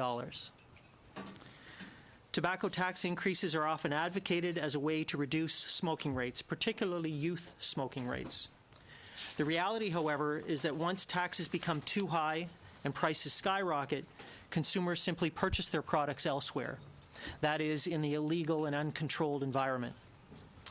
In December of last year, Prime Minister Trudeau himself acknowledged the potential for illegal market activity if taxes rise too high when discussing the potential of taxation on marijuana products. He stated that by taxing a product too much, it inadvertently creates or fuels a black market. An increase in the illegal market also diminishes the impact of tobacco control measures. Our association has long advocated for greater deterrence measures against the illicit market, including additional resources for the RCMP, Canadian Border Services Agency, and other investigative bodies. Additionally, it's important to note that fines levied against illegal tobacco traffickers are very often not collected. This is an incredible source of lost revenue that this committee should strongly pursue as a means of deterring criminality while also recouping lost government revenue. Thank you very much. Turning to the Canadian Renewable Fuels Association, Ms. Kent, go ahead. The floor is yours. Thank you very much. Thank you, members of the committee. It's a pleasure to be here today to talk about the diverse and real opportunities presented both from an economic standpoint as well as an environmental standpoint that a diverse energy mix in Canada can provide, including what we think is essential, and that is the expanded use of biofuels. For over 30 years, the Canadian Renewable Fuels Association has been the country's leading advocate for the biofuels industry. It is also an industry that generates $3.5 billion in yearly economic activity, has created over 14,000 quality Canadian jobs, and returns over $3.7 billion in investments back to the government every year. Biofuels like ethanol and biodiesel reduce greenhouse gases by up to 99% compared to fossil fuels, and on a life cycle basis, biofuels are already reducing carbon emissions by 4.2 megatons annually, which is the equivalent of removing 1 million cars from the road every year. With this committee's work in mind to look for strategic ways to invest in our economy, as well as the government's stated ambitious targets for reducing greenhouse gas emissions in Canada and combating climate change, we'd like to briefly offer some ideas our industry has on how to leverage the successful biofuels mandates that we have in Canada already in place in order to strengthen the economy, while at the same time helping reach those ambitious greenhouse gas reduction targets. First of all, increasing the already successful biodiesel mandate from 2 to 5% by the year 2020. The transportation sector, of course, accounts for 23% of Canada's greenhouse gas emissions. You hear about this quite a bit. That works out to about 1/3 of Canada's overall greenhouse gas emissions. Every year, Canada's 2% biodiesel mandate reduces those annual emission levels by 910,000 tons. Increasing the mandate incrementally, year by 1% or so, would more than double those reductions. Blending more biofuels is also consistent with what consumers have told us they want and what they're looking for in their fuels. We did a recent survey of 17,000 Canadians from across the country, and when asked, 88% of them said that they wanted to see more renewable fuels products and that they felt the government should be doing more to promote Canada's renewable fuels industry. In terms of increasing the federal mandate that I just talked about, the majority of Canadians, so over 65%, are already in support of seeing more biodiesel in the fuel mix, and interestingly enough, less than 10% really seemed opposed to it. Second of all, placing a fair value on GHG reductions. Many provinces have or are working on some sort of design for a carbon price system. We support this work and we're fully engaged with the provinces in their leadership on this issue. However, complementary measures cannot be ignored from the federal government and really are needed to be a winning part of the overall equation for battling climate change in this country. These can include a variety of things: vehicle efficiency standards, increases to the federal mandates, as well as looking at GHG requirements layered on top of those mandates. And finally, we think there needs to be increased support for clean technology and the bioeconomy in Canada. We should all be very, very proud of the fact that we have one of the strongest economies in the G8, but our long-term economic prosperity is going to be determined by the priority we place on sustainability, innovation, and clean technology. Be it through government programs, tax incentives, or the creation of a national bioeconomy framework similar to what already exists in countries like the United States, the European Union, and Croatia, Canada's public policy must continue to find ways to keep up with the needs and with the pace of business. So those are our brief ideas. We've kept it intentionally short with the ambitious agenda of this group in mind, but of course I'd be happy to answer any questions that you have later. Thank you very much. Thank you very much, Ms. Kent. Turning to the Canadian Wireless Telecommunications Association, Mr. Eby, welcome, and the floor is yours. Thank you, Mr. Chair. I'm pleased to be here. The CWTA represents wireless service providers, as well as companies that develop and produce products and services for the industry, including handset and equipment manufacturers, content and application creators, and business-to-business service providers. My remarks this evening will focus primarily on the pre-budget consultation question that asks, what infrastructure needs can best help grow the economy? Wireless technology contributes to virtually every aspect of the Canadian economy, as wireless devices are now indispensable business and consumer tools. And Canadians' preference for wireless is clear. In only 7 countries in the world does the average mobile user consume more than 1 gigabyte of data per month. Canada is one of those countries, and Canadians currently rank as the 4th highest consumers of wireless data in the world at more than 1.5 gigs per month.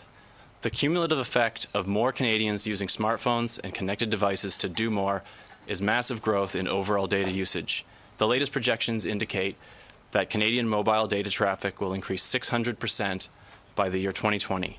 No other sector of the economy must consistently meet levels of demand growth similar to those experienced by the wireless industry every year.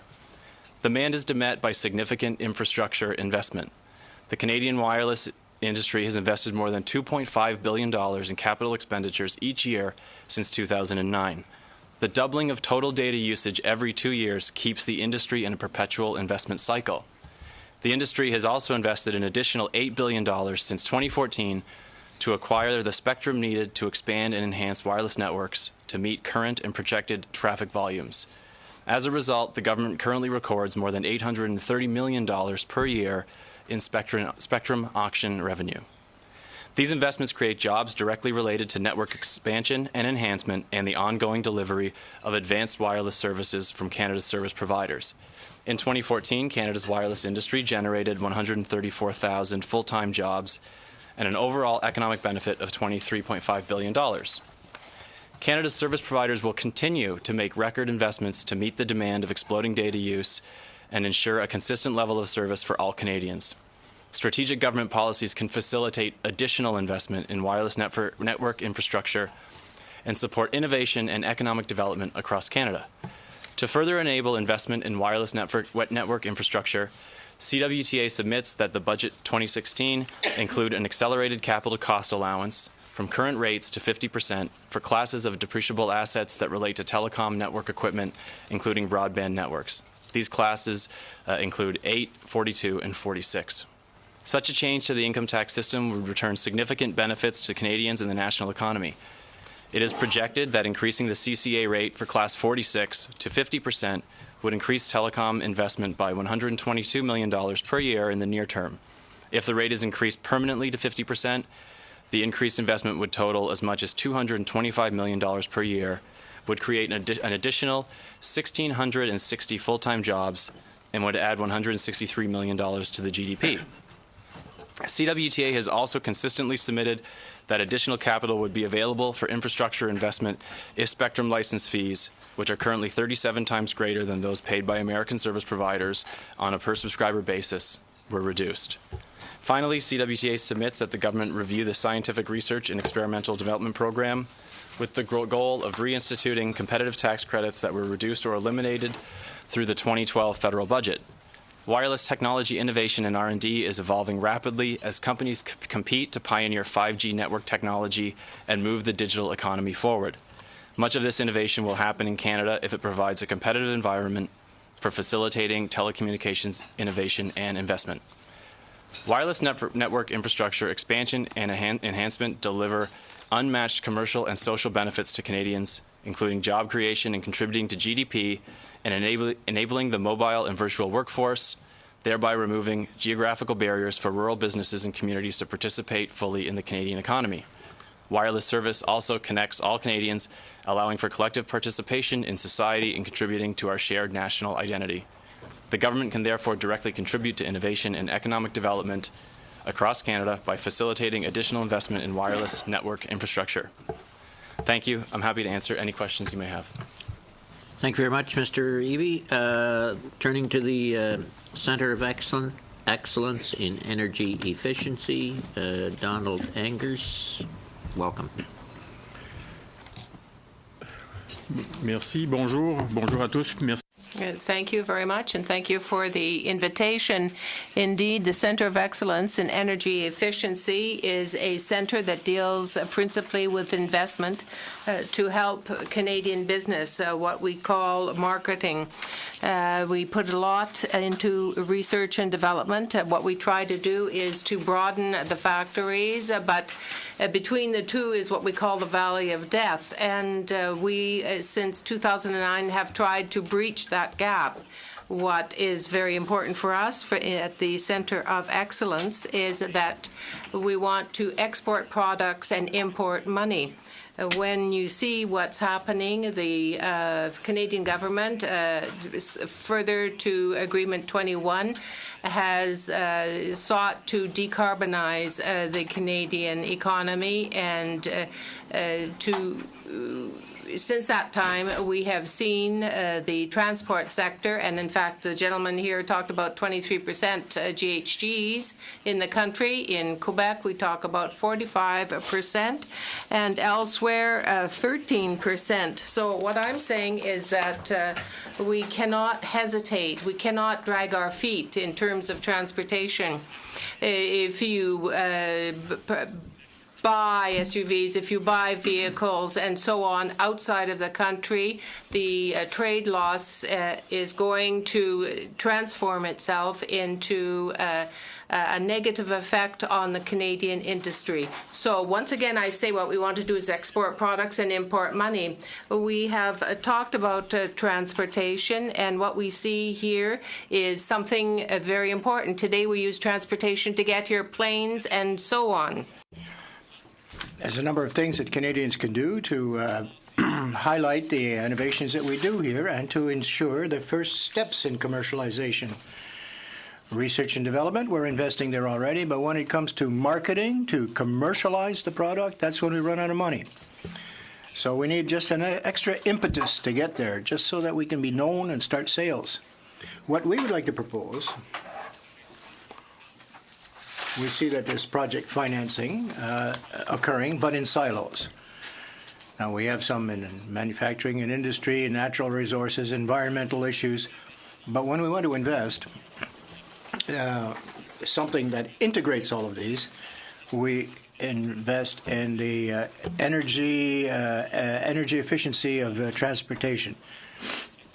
Now, we know that most of these are road transport, but lighter materials, for example, energy intensity, higher results from power, In 2035, for example, we'll be using in certain applications, mobile applications, we'll still be using petroleum product. We think that we believe that there's a lot more to be done on internal combustion motors that make them much more efficient, and we have to invest in these investments. Whether we're talking about hydrogen, electric cars, hybrid cars, I am convinced that Canada as a whole would benefit from investing and grouping together industry, natural resources, environment, departments, and services to get together to commercialize some of our innovations. Example, TTDC, Sustainable Development and Technology Canada, have fairly impressive budgets. They can set up demonstration projects, technology projects, to demonstrate to Canadians that it does work. And then what happens after that? Well, that's when we should get moving.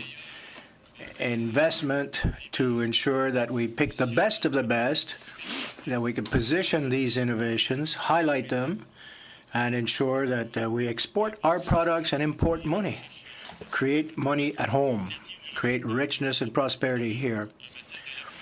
So what we need is a policy for technology, the spin-offs as we see, for example, in transport and military areas.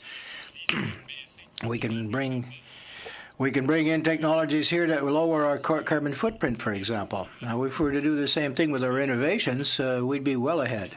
Thank you. Mr. Ankers, Ms. Bell with the Tourism Industry Association of Canada, welcome, and go ahead. Thank you very much, Mr. Chair, members of the committee. Good evening. Bonsoir à tous et merci beaucoup pour l'invitation. Good evening. Thank you for the invitation. Thank you for allowing me to participate. Opportunity to participate in this important dialogue. Travel and tourism is an $88.5 billion industry. It's Canada's largest service export sector, and it generates $17 billion of annual export revenue. It's an economic driver and significant job creator in every riding across this country. We employ more than 600,000 people, and we are the largest employers of Canadians under the age of 25. But there are a number of factors that undermine our international competitiveness. We've circulated a brief underscoring the factors that contribute to tourism's underperformance. But tonight, I want to focus my remarks on the need to increase international tourism marketing through Destination Canada. You may be thinking to yourselves that tourism is one of those industries that's doing just fine, that the low dollar is taking care of this sector, so nothing needs to be done. What the low dollar is doing is keeping Canadians at home this summer. And while domestic tourism is vitally important to the economy, we've grown over-reliant on this segment. Currently, 80% of travel revenue in this country is derived from Canadians traveling within Canada. This is up from 65% just a decade ago. So while the low Canadian dollar is good for exports, we operate in a global marketplace where we compete with countries who invest significantly more in marketing than we do, and it shows. Globally, travel and tourism is one of the fastest growing economic sectors, surpassing $1.5 trillion in revenues. Our share is only 1.5% of that growing pie. So we need to grow international visitation. That's what generates the export revenue that drives investment, economic stimulation, and job growth in this sector. Our largest key market is the U.S., so we're going to focus on that for a moment. Canadians are very conscious of the value of their currency. It's the topic of almost as many Tim Hortons conversations as the weather is. But the vast majority of Americans are unaware of currency exchange. They base their travel decisions on value. Travel options are advertised to Americans in U.S. dollars. The effectiveness of the advertising campaign and the value proposition is really what's attracting them. Canada has not had a significant marketing presence in the U.S. for at least 5 years. Last year, TIAC requested $35 million annually to re-enter the U.S. leisure market, and we received $10 million a year over 3 years. Now, we're very grateful for the investment, but it does fall far short of the request. And it's further compounded by the fact that we're experiencing a 30% loss of buying power in the U.S. because of the currency exchange. Since 2002, Canada has fallen from 8th to 17th in the world in terms of visitation, while our marketing budgets had dropped from $98 million to $58 million, and we've shed 4 million international visitors a year. Market conditions are now optimal to drive demand. National tourism brand advertising is not only an effective way of promoting tourism, it's a powerful vehicle to communicate a country's values, including quality of life, cultural diversity, and environmental stewardship. Advertisements depicting Canada's magnificent geography, cultural diversity, and modern cities will not only drive visitation to Canada, but go a long way to setting straight the global impression of Canada as a leading progressive nation. The travel and tourism sector is experiencing optimal market conditions when other sectors are struggling with global commodity prices. Increased advertising in key source markets would generate significant return within the same fiscal year, at a time when government revenues and cash flow are vitally important. TIAC is therefore asking for Destination Canada's marketing budget to be increased to $150 million. In 2001, the budget was $98 million when Canada's visitation levels were at its highest. That converts to $127 million in today's dollars. We believe this amount should be increased to $150 million to compensate for the loss of buying power in key markets attributed to currency exchange. Mr. Chair, members of the committee, the low dollar should not be seen as a solution to the tourism industry. It's an investment opportunity that really shouldn't be missed. On behalf of Canada's travel and tourism businesses, I want to thank you for the opportunity to participate in the pre-budget consultation and look forward to your questions. Thank you. Thank you very much, Ms. Bell. Turning to the video conference from Robertville, Quebec, the Interregional Agency for the Development of Information Technologies and Communication, Mr. Neptune. The floor is yours. Bonjour, Monsieur le Président. Yes, thank you, Mr. Chair. Thank you, Mr. Chair. I would like to thank the committee, first of all, for the opportunity for our organization to address you tonight. We deal with regional development, of course, in these high-tech areas. And I'm representing those communities, rural and isolated communities of 500,000 Canadians in the north who have no access to some of these high telephony and internet, mobile, wireless, broadband, and other technologies which are going to dominate the world in 2018. Now, satellite services cover most of Canadian territory right now and are quite efficient. However, they will be soon surpassed in performance and cost by ultra-high-speed technologies, which can move from 20 to 43 MIPS per second between now and 2019. As you know, our geography and our topography, our broad size of the country, makes it very difficult to deploy wireless technology at an affordable cost. Sharing of infrastructure will reduce the cost for the users, and the service could be made available. On the other hand, if we continue to attenuate the interest on telecommunicators to the development of these sites on very sparsely populated areas. We'd like to ensure dynamic occupation of our territory, the security of the population, and the maintenance of competitivity for our enterprises. We must ensure affordable, accessible voice and data transmission of these technologies and support their deployment of cellular technology to transport these just as we do in the south of the country. I don't need to remind you how important fiber optics is becoming and will continue to be. It's the actual backbone to our new communication structures of tomorrow. Our telecommunication infrastructure is just as important and strategic as our roads and our ports, particularly in the resource areas, and which often become single industry towns and are quite at risk. So to support those municipalities and their populations, they're prepared to invest with partners, with a partnership in telecommunications and those who offer these services. Our association, AID-TIC, would propose 3 measures in the upcoming budget to support us in our areas. First of all, Building Canada Fund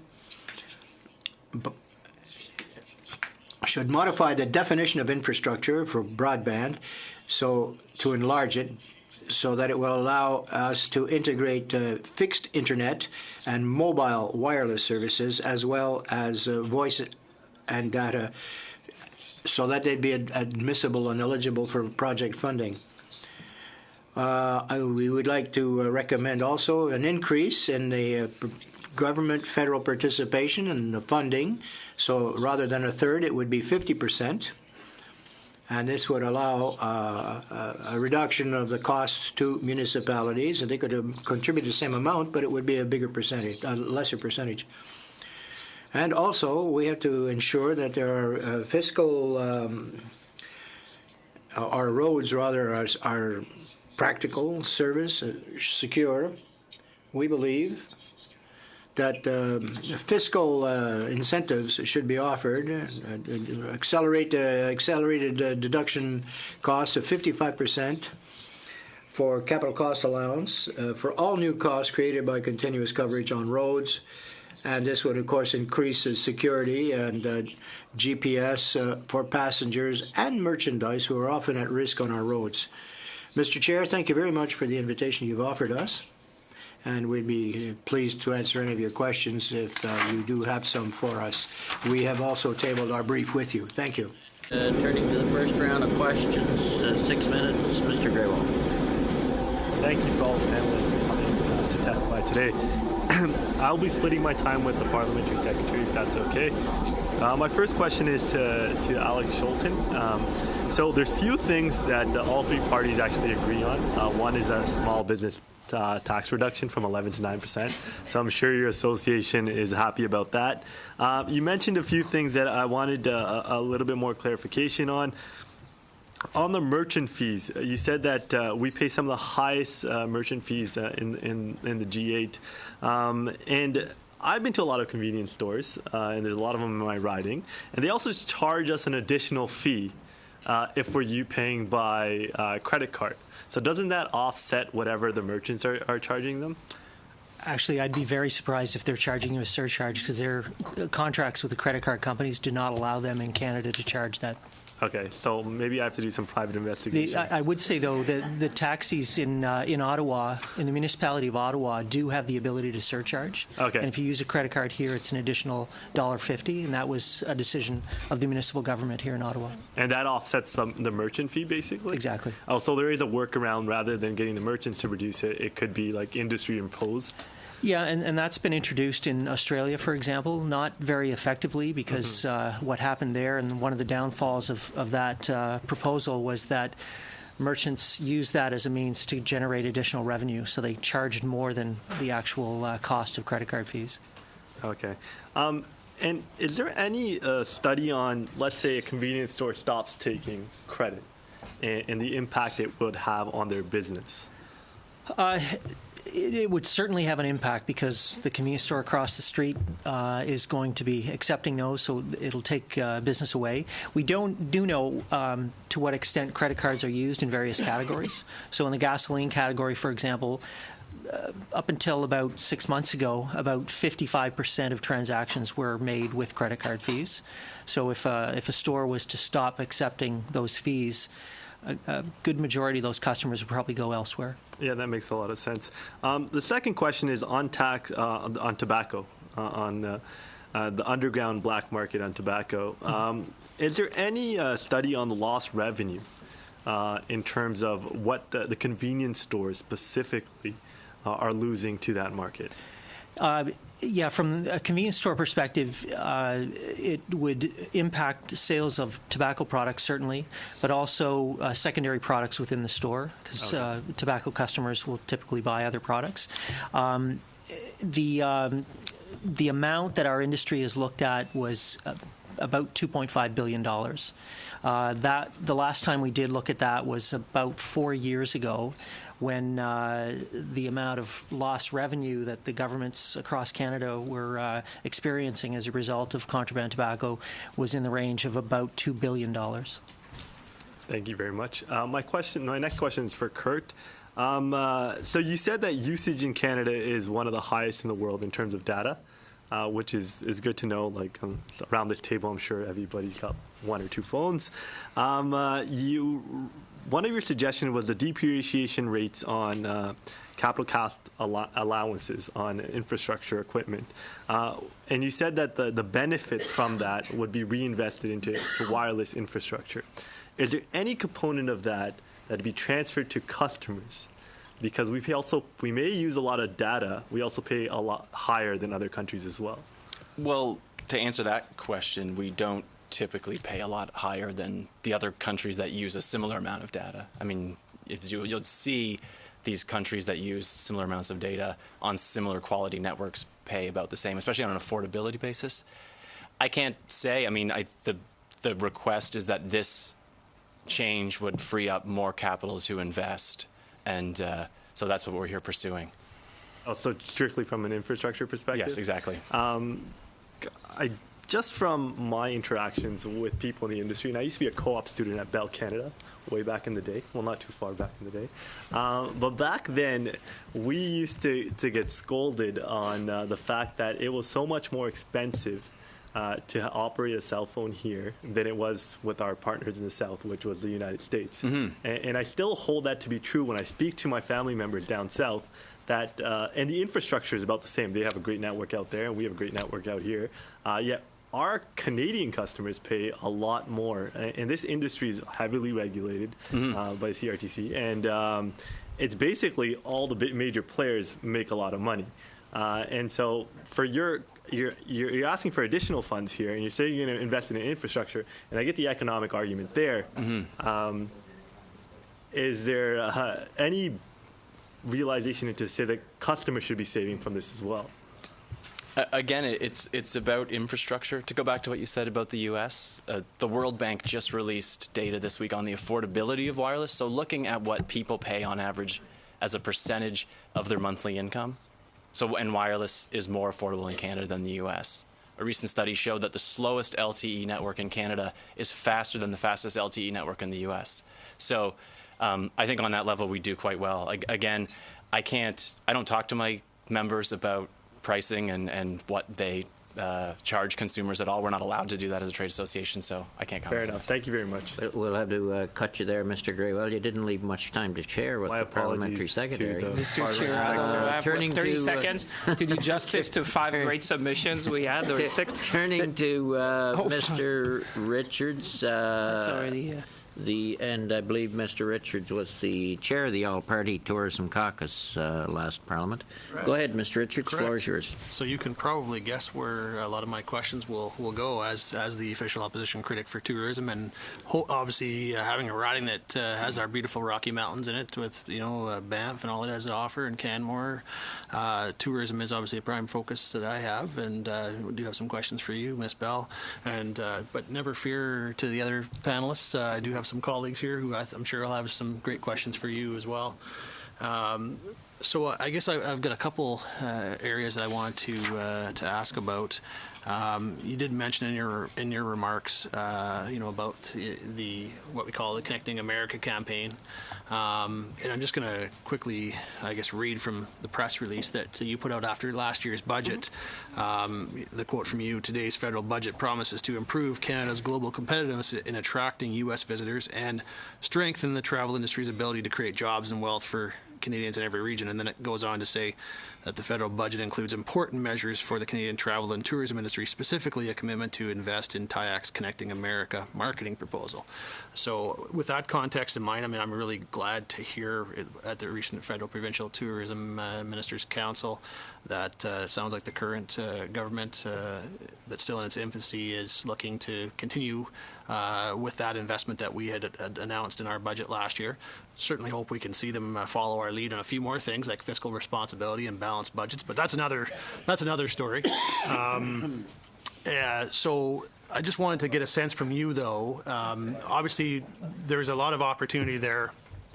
Right now, the low dollar you mentioned is a small part of that, but there's obviously a lot of other factors at play as well, including the fact that we're investing in marketing, and you mentioned the desire to see an even greater investment for marketing through Destination Canada. But I wondered if you could tell us if there's a couple other suggestions you might have on ways that the government can build on the increased visitation that we're seeing from the States. I mean, I know I've heard it from people in my riding, from tourism operators in my riding, from all across the country. In fact, just before I came over, I heard from what I was talking on the phone to one of the operators at one of my ski hills, and he was saying they've seen about a 15% increase in business this year over last year, and about half of that was coming from the U.S. So could you give us maybe a couple other ideas or suggestions on ways that we can build on the opportunities that there is from the U.S. right now in specific? I think there's no question that building awareness in the U.S. through marketing is clearly the primary way of doing that. I mean, you can see there's a direct correlation between the amount of money that was invested in the past and visitation, and you can see when Destination Canada or the Canadian Tourism Commission stepped away from the U.S. marketing, you saw those numbers reduce significantly. Now, there were other things, there were other factors that you have to take into account. There was 9/11, SARS, there have been, the economic downturn. So there are a number of other factors that played into that. But the reality is, I think, in order to really build those numbers and really capitalize on the opportunity that we have now, we have U.S. economic recovery that's happening before us. 40% of Americans now have passports, which was not the case 10 years ago. And the loonie is low. So while we have this opportunity, it is time to take advantage of it. I think if we wait too long, what will happen invariably is we will go back to the levels which we've seen in the past. We've, year to date, U.S. visitation is up 8%, and to some extent, I think that's related to the low dollar, and we just want to make sure that we're capitalizing on that. Got just a little bit of time left, and I just wanted to ask about parks. The 1 minute includes the answer. Okay, so I wanted to ask about parks. Because in the Liberal platform, they talk about wanting to limit development in parks. That's really a contrast to, I think, what you saw with us. Obviously just last year, $2.8 billion in investment in parks infrastructure, and I think it's so important to provide good products and good visitor experiences for people in our national parks. I wondered if you could comment on your thoughts on that. Do you think it's important that we continue to invest and create new visitor experiences and products in our parks? We absolutely wholeheartedly agree with the position that we need to ensure that our parks actually are providing opportunities and great experiences for people. We also have our members are working with Parks Canada to do that in an environmentally responsible and sustainable way. So we will continue to do that. But yes, it's very important for us. Thank you. Thank you both, Mr. Colonel. Merci beaucoup. Ce que j'ai trouvé intéressant dans les présentations. What I found interesting in the presentations, Mr. Baton and Aisbees are saying the same thing. We saw one brief in advance, mind you, but the difference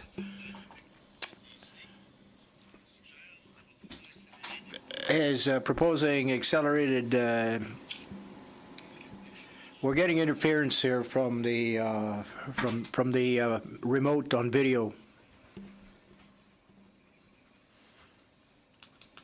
We're getting tons of interference. We don't really make out any voices clearly. It's gone. Good. Continue, please. We're good. We're good. I'll try again. Yes, I was saying you both agree on accelerated capital costs, except one of you says it should be conditional for those who are serving rural and isolated communities. Currently, we have a situation, and I was looking around the table to see all of the MPs that are here. There's 4 of us. representing rural areas, Mr. Richards, Mr. Champagne, and Mr. Easter, and myself.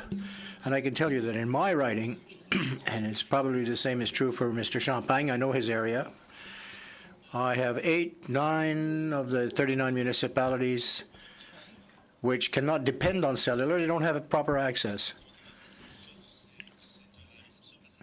And so they have to depend on satellite reception.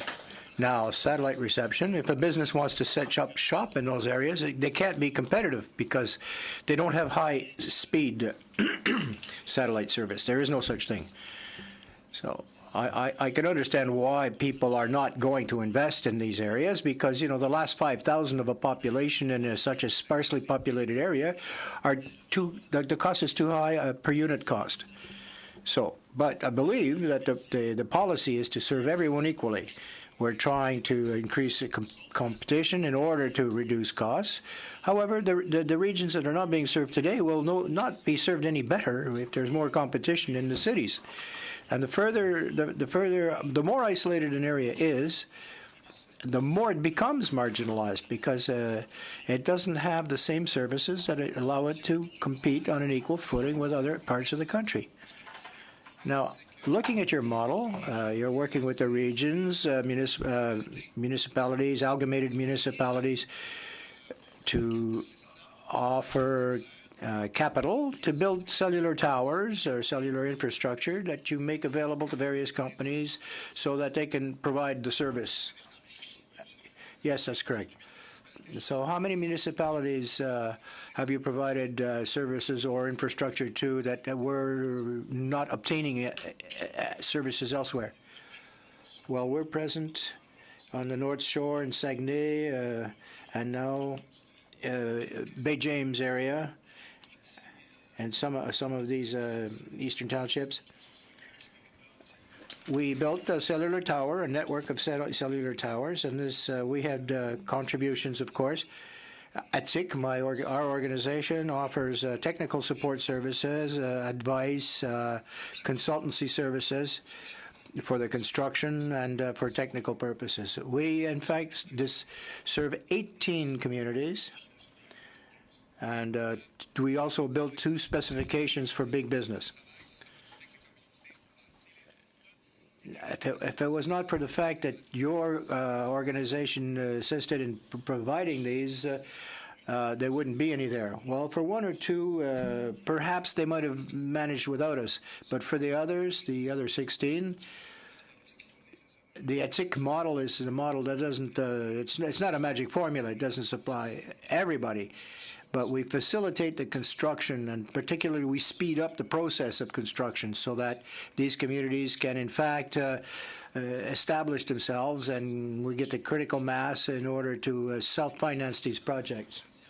I want to point out that in your recommendation, under Building Canada program, there are means there to allow the municipalities and the communities to do some building, but not for the cell towers.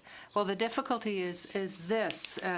There has to be a balance between supply and demand.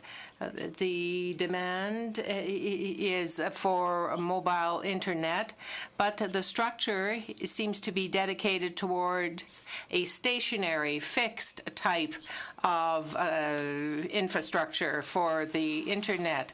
And so what we have seen growing has been the demand for mobile internet, with the need for a service on internet, the need for internet capacity has to be grown. But also, if, say, for example, I offer a cellular service, which would be correlative, the local priority is always the one that is of great importance. There's an enormous amount of interference, the interpreter says.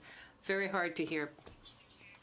Actually, I feel so bad for the parliamentary secretary. I'm going to give my time over to him if you'd like.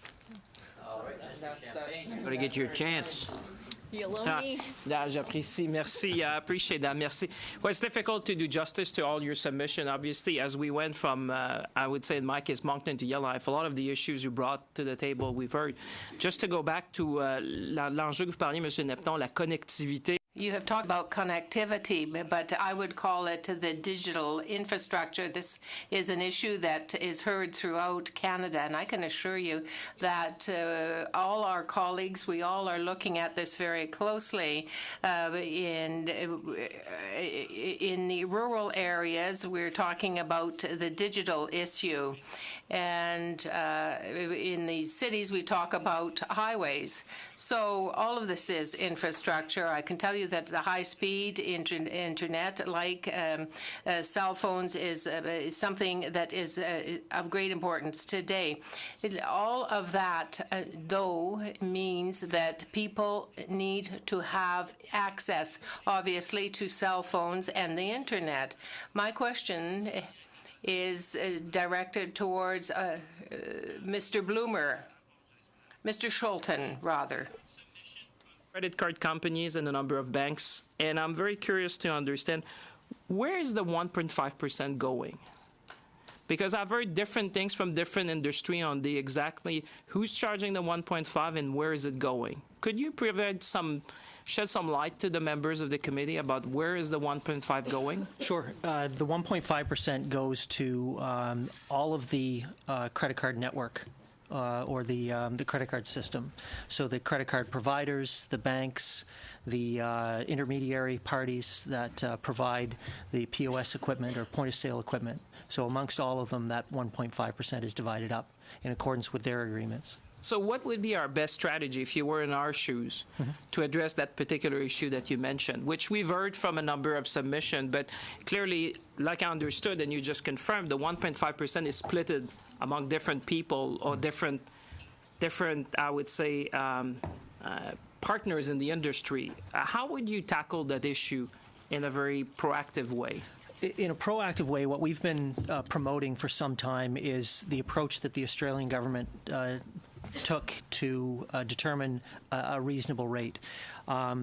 We understand as merchants the importance of having a vibrant credit card system. We want to make sure that's ensured.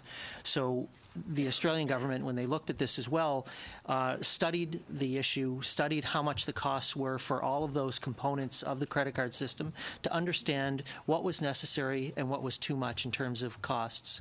So the recommendation we would make is that a very fulsome study be conducted on all aspects of the credit card network system to understand where there is overcharging being done and where there is a situation that reductions should be passed along to merchants. With that in mind, the Australian government came back, initially created a rate of 0.55%.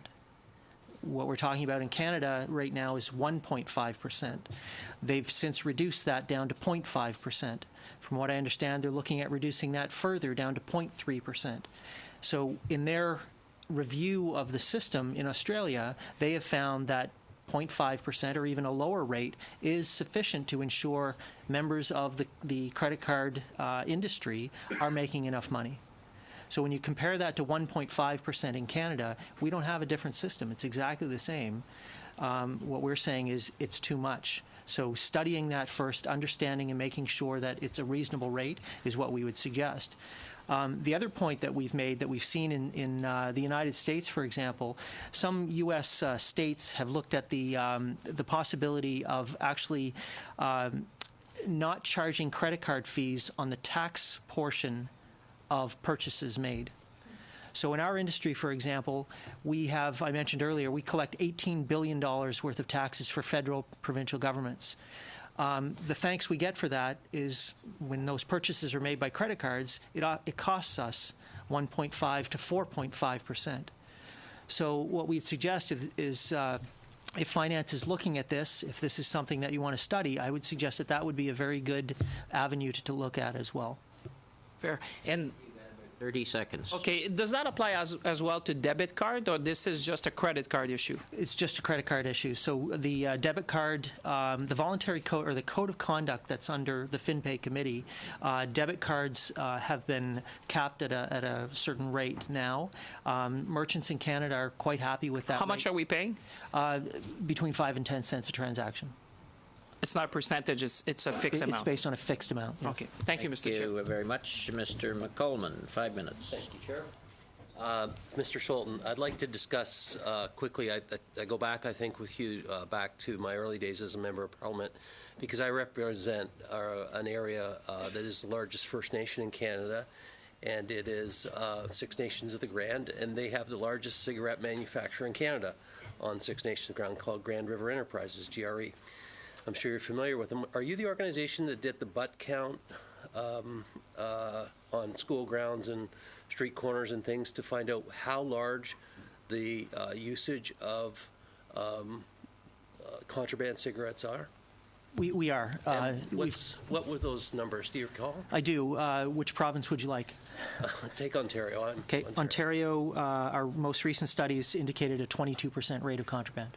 22% of all the consumed product is contraband. Discarded cigarette butts that were collected on various locations around the province.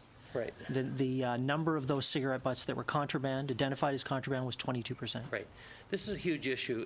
It's an issue that poses all kinds of dilemma and, unfortunately, politicization of things. But that particular manufacturer, by the way, pays excise tax. They pay no other taxes, no property taxes, no income taxes, no corporate taxes, excise tax. So they have a huge advantage. The other interesting fact is there's 11 known illegal manufacturers on the Six Nations territory that GRE told me about when I visited them 6 years ago. So my information's dated, but the issue is one that is so difficult to tackle. In fact, some of the richest people in Canada live on Six Nations as a result of this business. And so I would encourage, I appreciate your encouragement of the new government to tackle this issue in a meaningful way. But it's a very difficult issue to tackle. So I just want to put it in context because you've been fighting this battle for a long time, and your business people, the people who own the stores, have lost the revenue numbers you mentioned, $2.5 billion estimated 4 years ago in lost revenue to them, $2 billion 4 years ago estimated lost revenue to the government. Are those numbers correct? That's correct. Okay, thanks. I'll end it there on that issue. Mr. Eby, I hope I said that right. You did. Yes, thank you. Okay.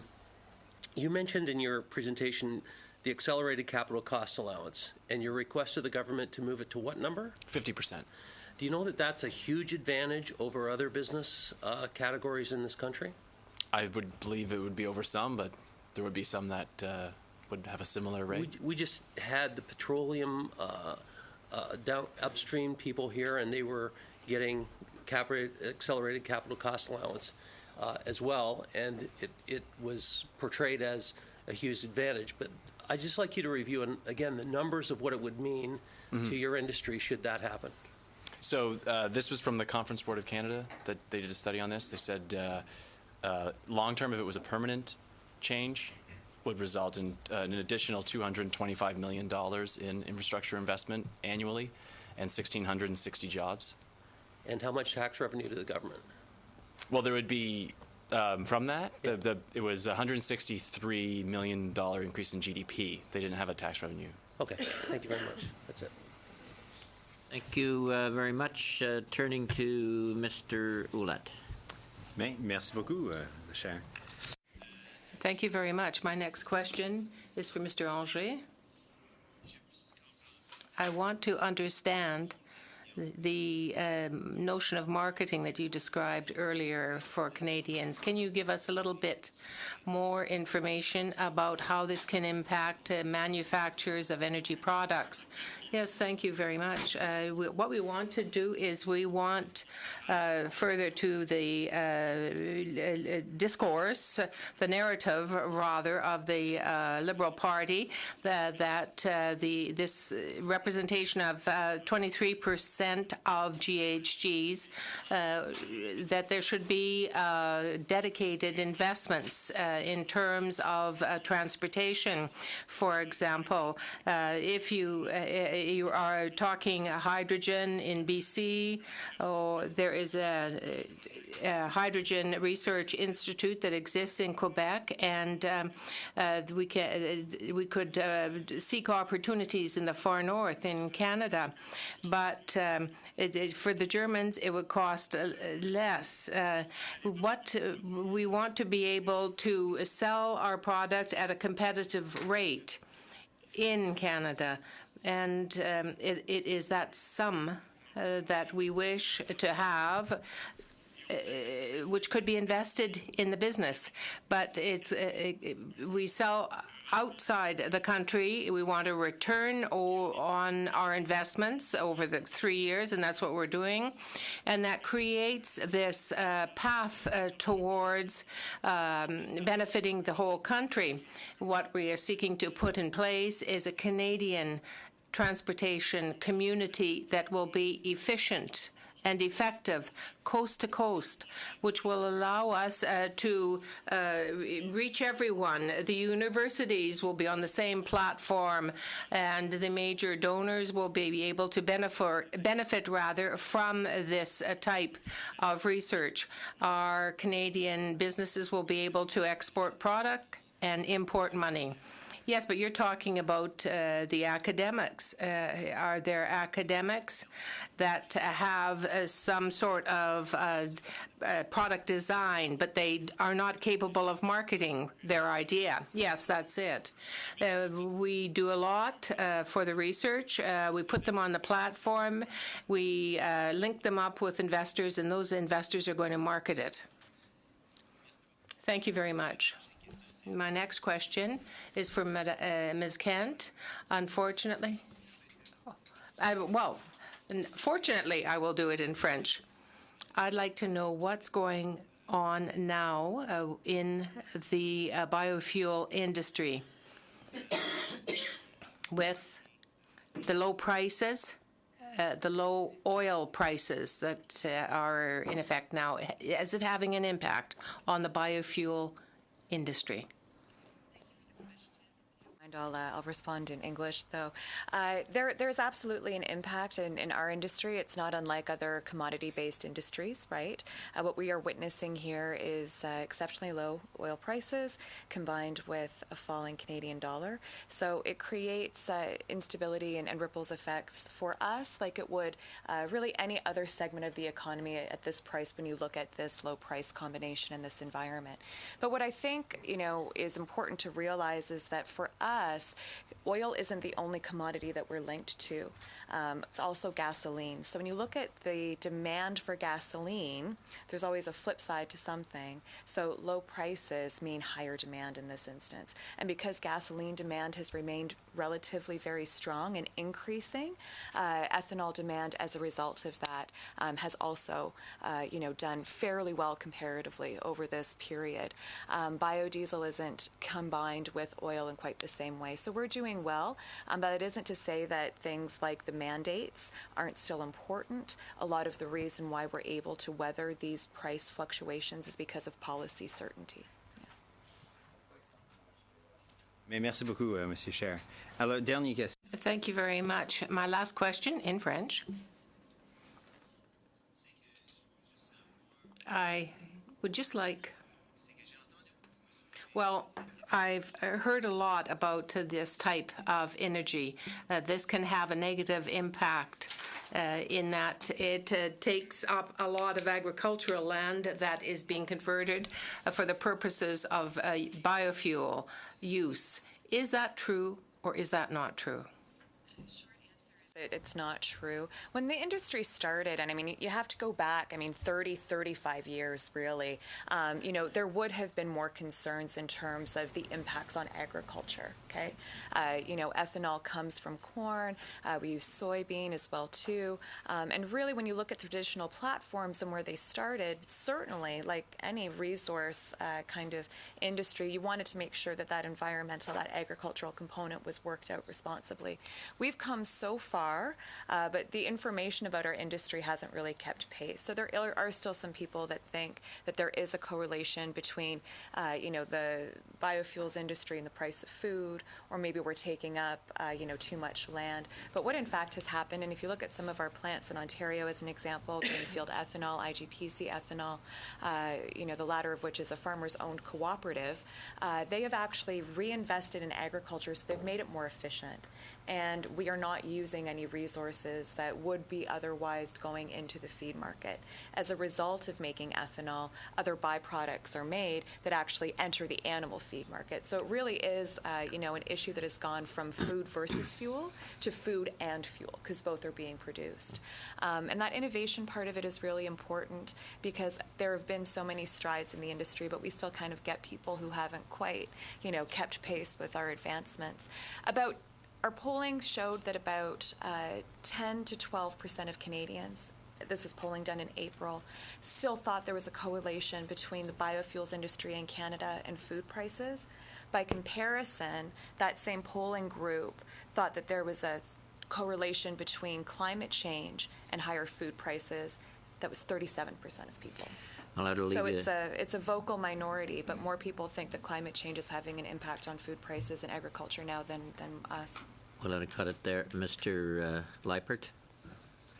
My question's for Ms. Bell. If someone travels from the United States to Canada, when they land in Canada, they rent a car, they pay generally a fairly stiff tax at the airport to rent a car.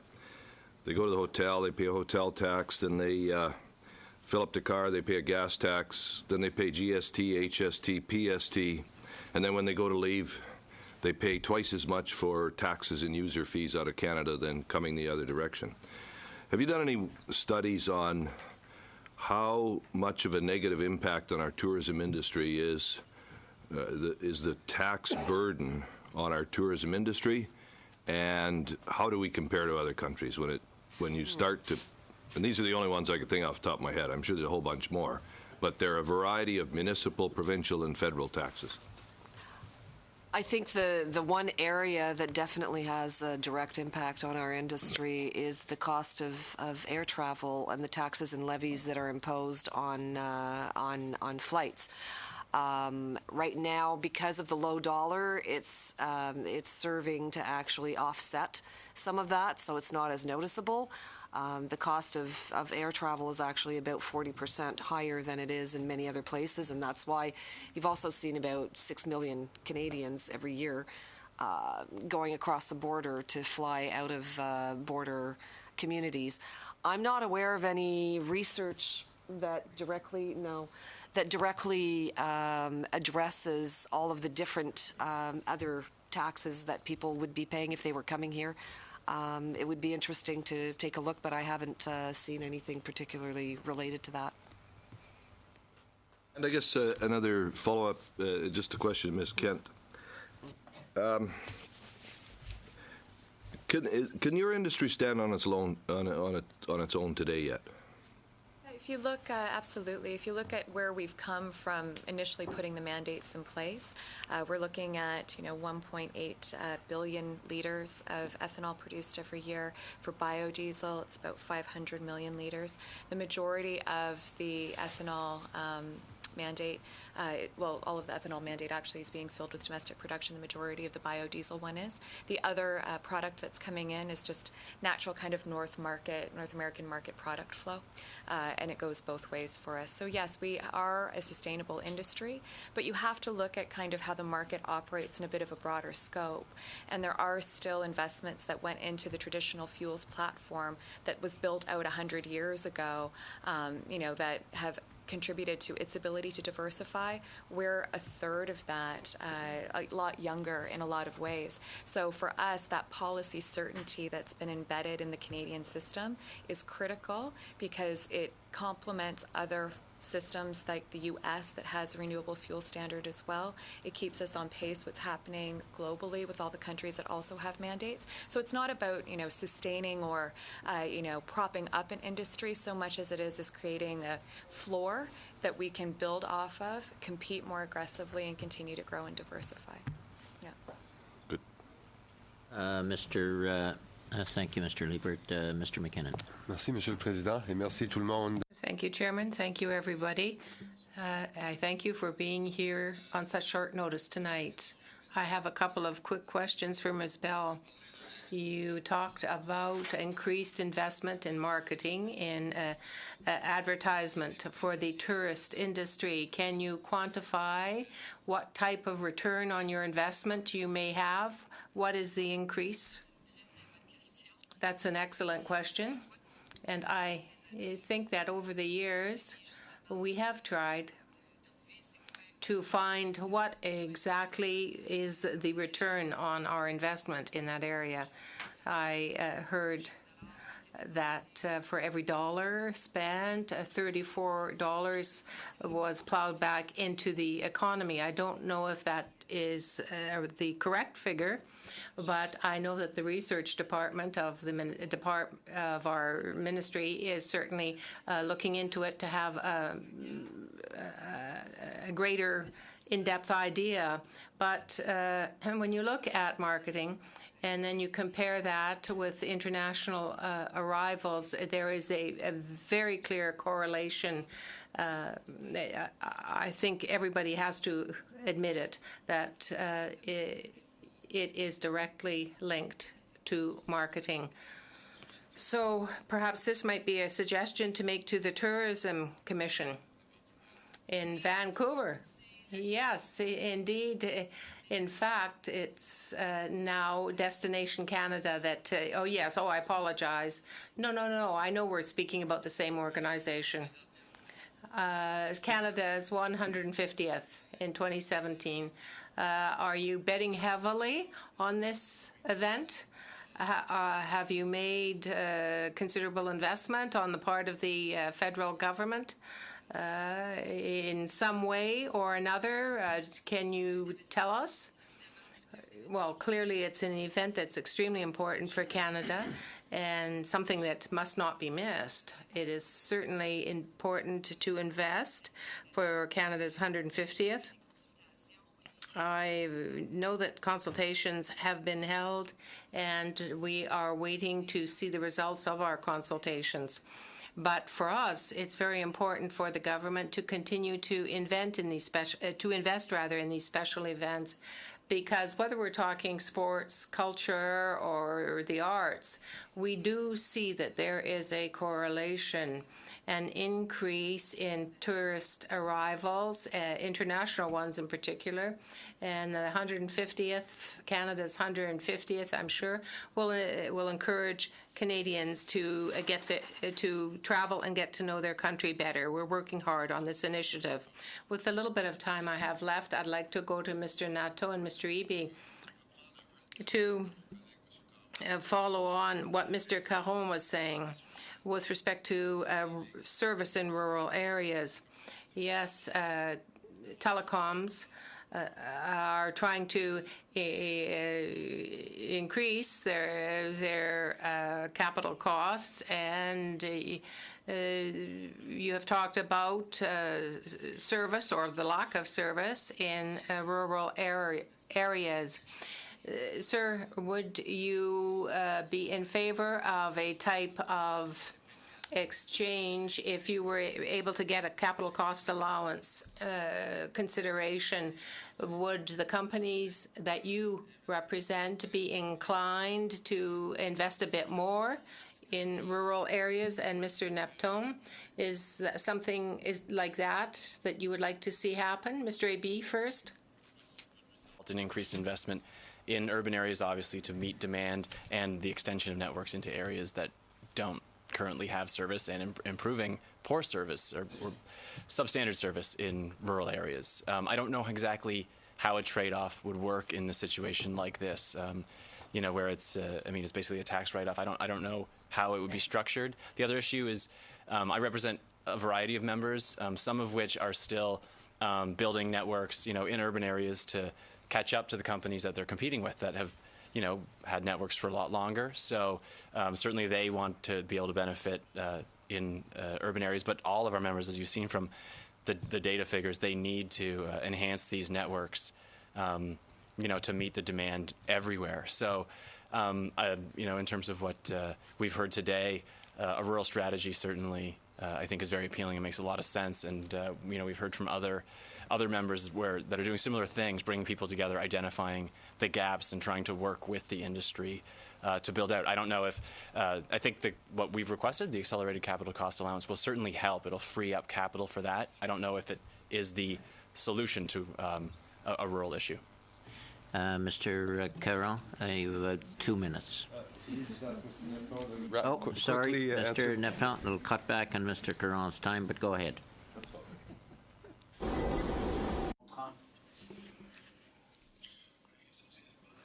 Well, basically, yes, I understand that we need capacity in rural areas, and we have to try to cover the increased demand, but the shared costs might, if we had a shared cost system, that might do much to improve the situation in the rural areas and to please the municipalities that have to assume extra costs for this.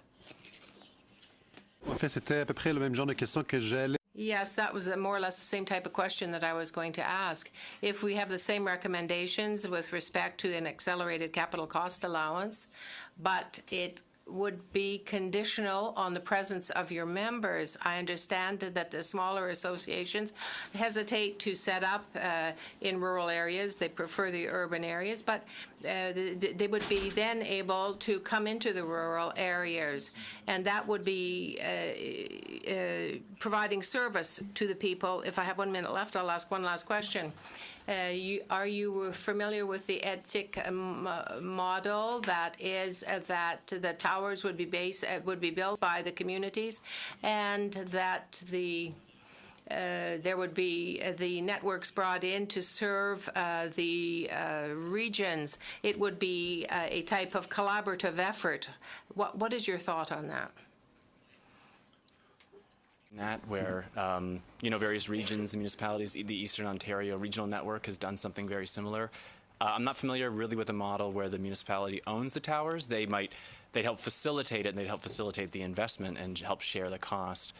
Typically, our members own the towers, but but this type of model, this collaborative model of working together and finding the money, the capital in these areas where it's not economical to deliver service, certainly we're familiar with and support. Mm-hmm. Thank you very much. Just to Ms. Bell, if you do find a number on what the return on investment in a dollar advertised for international tourism, if you could forward it to the clerk. I mean, we can't continue to fall behind in terms of international tourism as we've been doing. I come from Prince Edward Island, and I know how much the Japanese tourists mean to us as a result of Anne of Green Gables. Just one comment before we close. Tomorrow the meeting here will be here at 11 rather than what was on the original schedule. It'll be in C110 because we have to do a video conference, and this is the only place we can do both video and television, and it be televised. And one organization couldn't come tomorrow, so another organization will be added for tomorrow's 11 a.m. meeting, and that'll be the Canadian Pharmacists Association. So with that, I want to thank the witnesses for their presentation. A lot of information provided here this evening, this afternoon, and this evening. And with that, thank you very much, and we'll adjourn the meeting, and we'll see you at 11 tomorrow.